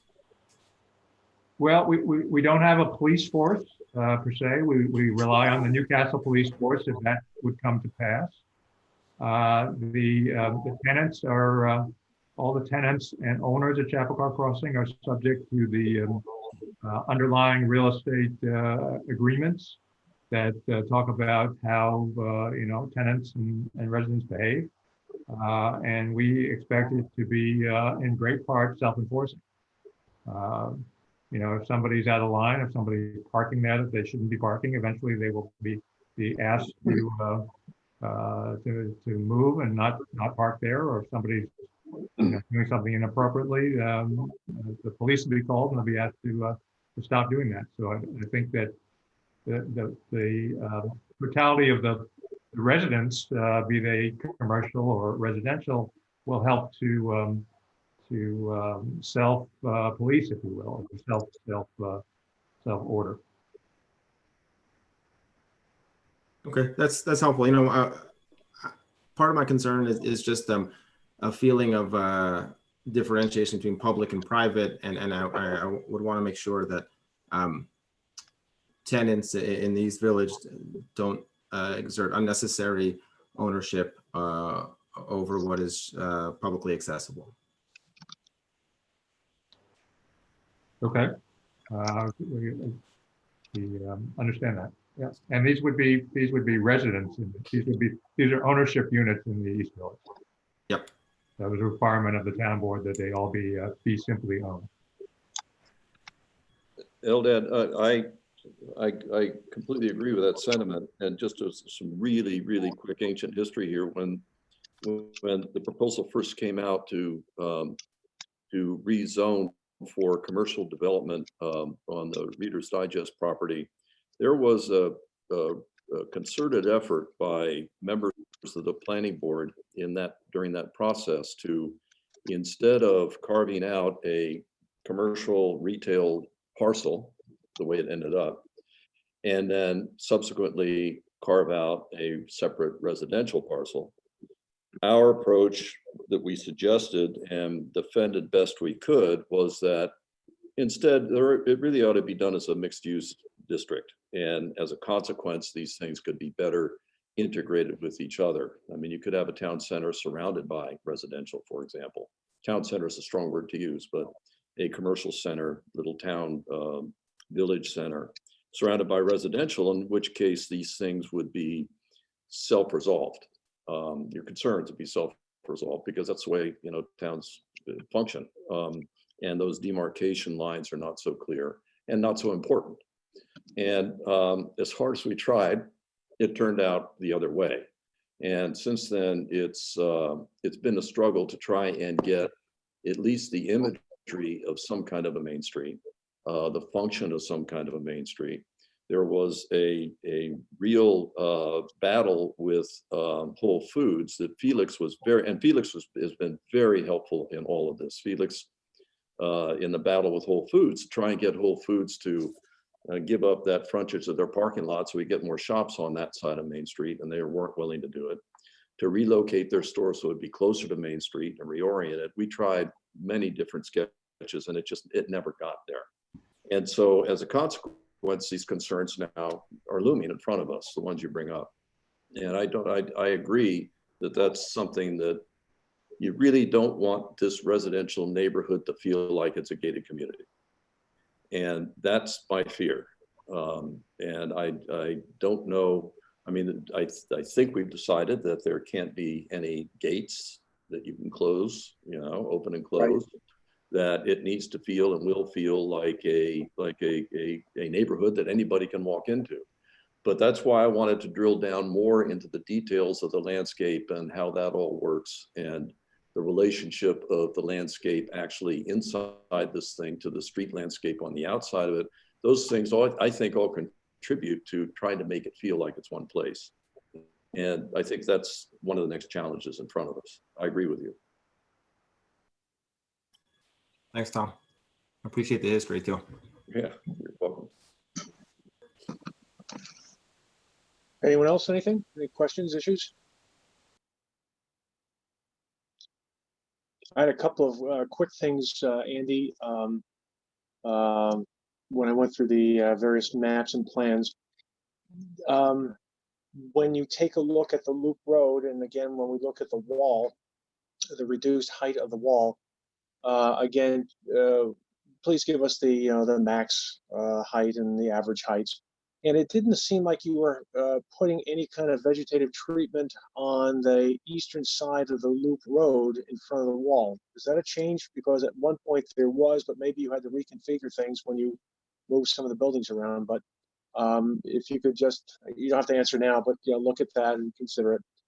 And again, I think we've talked about the treatment on the face of the wall, and that's going to be a natural stone at this point and not one of those artificial finishes that we've seen in other places along Route 117, et cetera. We talked about the loop. I think this really goes hand in glove with what Tom commented before, and that is the timing of the landscape plan as work progresses is very important. So that as part of the detail in terms of the landscaping plan, I think is important. Do we have a landscape maintenance plan for the retention areas? Because if we don't have that, though, they get to be looking very sloppy in fairly short order. Maybe that can be coordinated with Dennis and worked on. Let's see. On one of the plans you had in front of the Performing Arts Center, you had 3 crosswalks on some of the plans, and yet on most it looked like only 2 crosswalks. So if you could just clarify whether or not we're going to have 3 or 2. It looks like we have 3 areas that we're crossing, so we should probably have 3 crosswalks. This is probably a detail for later, but in front of the handicap parking at the PAC, I didn't see any lighting shown in there, and clearly we have to have lighting in that parking lot for safety issues and other reasons. And it seems to me that in front of the PAC, on those crosswalks, we should have lighting, just for safety issues. And those are some minor details I had just wanted to offer for the next round, so that we try to get this picked up and done as quickly as possible. Thank you. We'll look into them. Great. Anyone else? Any issues or questions? If not, I just wanted to reiterate a couple of things, and talking with staff and council before. One thing that's important is, throughout the course of Bob Cioli's memo, there were a number of issues, and I'd like the board to weigh in on this, but there were a couple of, actually several of these conditions that the recommendation was that, well, we could condition this for approval until satisfied later on, and once building permits applied for. My sense is, again, that we have a number of issues here and they dovetail together. So my take on that, frankly, would be that we would really want to see these beforehand. And speaking for myself, I would be uncomfortable at this point really going along with Bob's recommendation. I know he's trying to accommodate you folks and get this moving along, but I think another way of getting this moving along is to make sure that we get these things in, see them in a coordinated fashion. I think, for example, if there's going to be some sort of change in stormwater or otherwise, it's going to have big impacts. making sure that the geotechnical and the engineering of the wall is appropriate, meets all the requirements.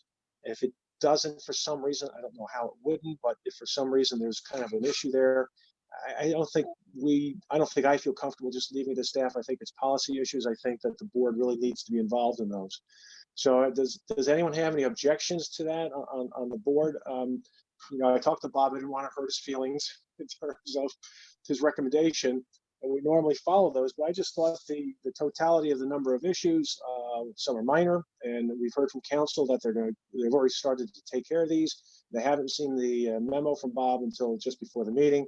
So obviously, out of fairness, they'll be working on this. But it seems to me that would be the appropriate route for us to pursue on this.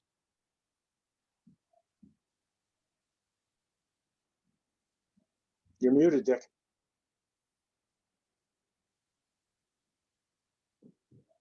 Ah, there you are. All right, thank you. Yeah, I think that there's some bundles that you could take and have everybody work on the applicant's team. You know, we talked a little bit about the WIG, and it brings back memories of people with the H in there and from long ago. Yeah, but the whole question of stormwater and everything it seems like it has a whole bunch of details that have to be fulfilled.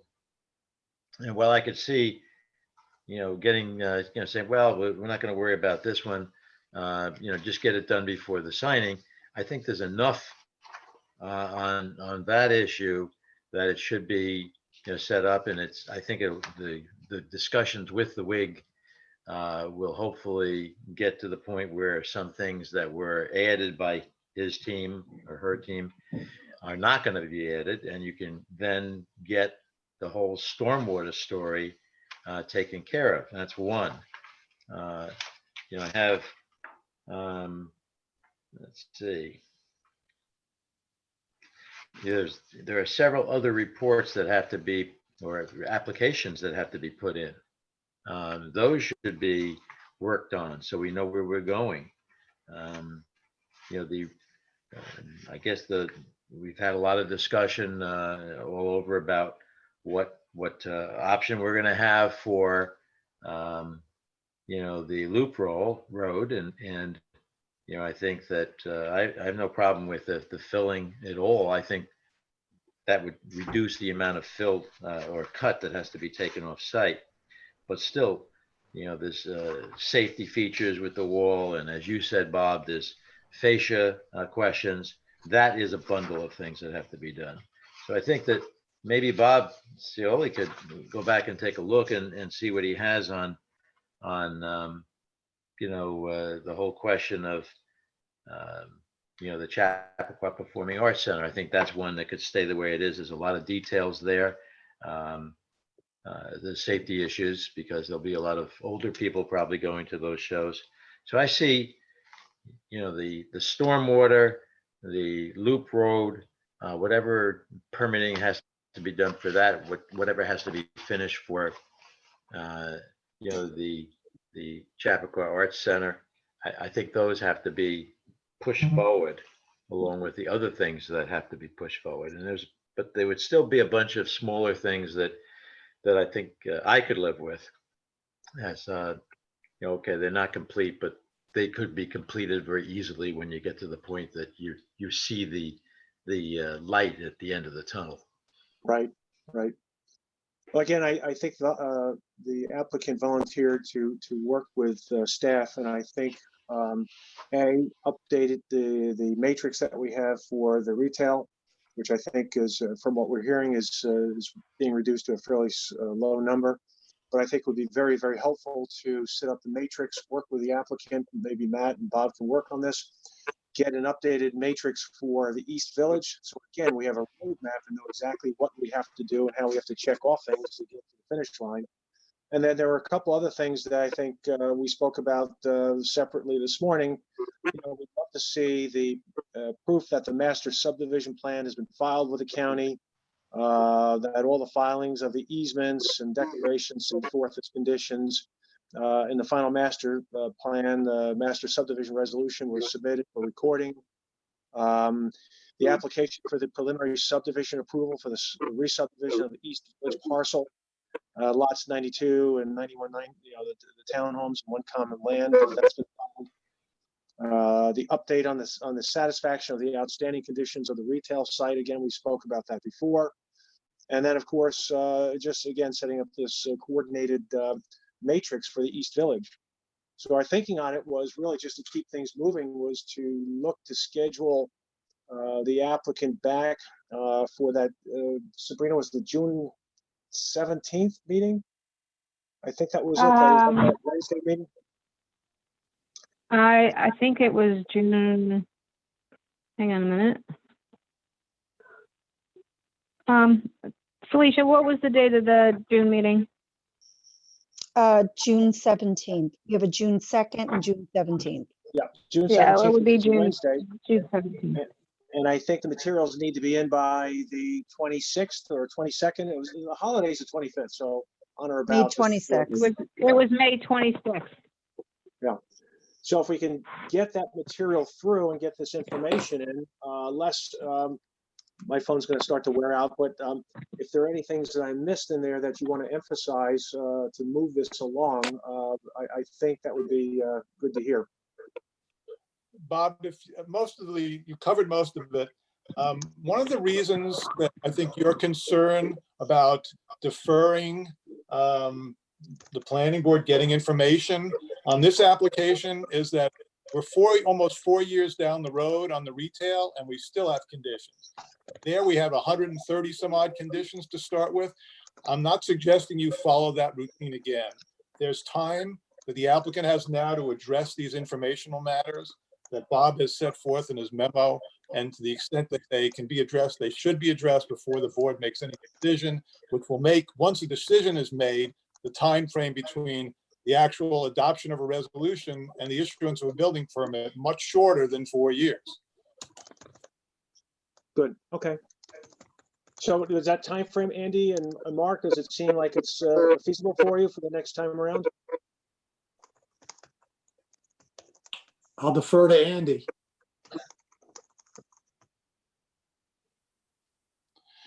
Sorry. Well, Mark, there's a lot of legal issues there that have to be part of this submission. So it's a dual. Understood. Andy? Yes, we can get a lot of the material resolved. We're going to meet with Bob by Zoom in the interim and make sure we understand all of his comments, and we'll get back to you with a responses. Good. Okay.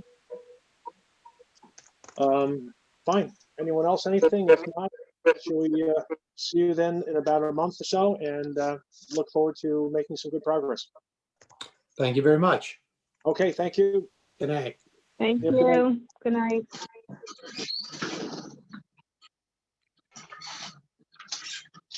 So I guess the I last just thing we learned have, pardon?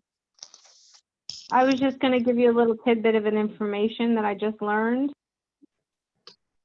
If you are muted and you press your space bar, you can unmute yourself. Let go of your space bar and you will be muted again. Ah, okay. Our next item is the minutes of April 7, 2020.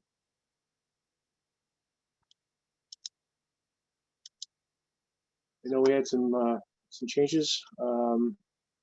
I know Les, you made some changes with Felicia, so those are set. Were there any other changes or questions? I'm trying to find my copy here. I'm tap dancing for time, I'm sorry.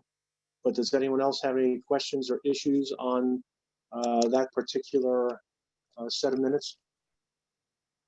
No.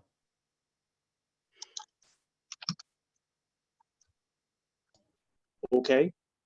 Not hearing any changes or objections. Is there a motion to adopt the minutes of April 7, 2020 as amended? So moved. Motion. All right. Wait, We don't really I have zoom some along, changes. do we? I don't know if anyone heard me. No, Can you hear me? Yeah. we record. We got the visual though. Oh, I didn't get anything.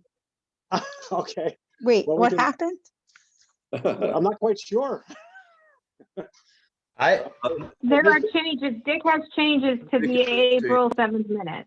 Okay. yeah, Dick, did you have changes? yes. Oh, okay. We want to spend time on? I don't know how to get these to you. Felicia, I could send them to you. They're not crazy ones, but let's try it.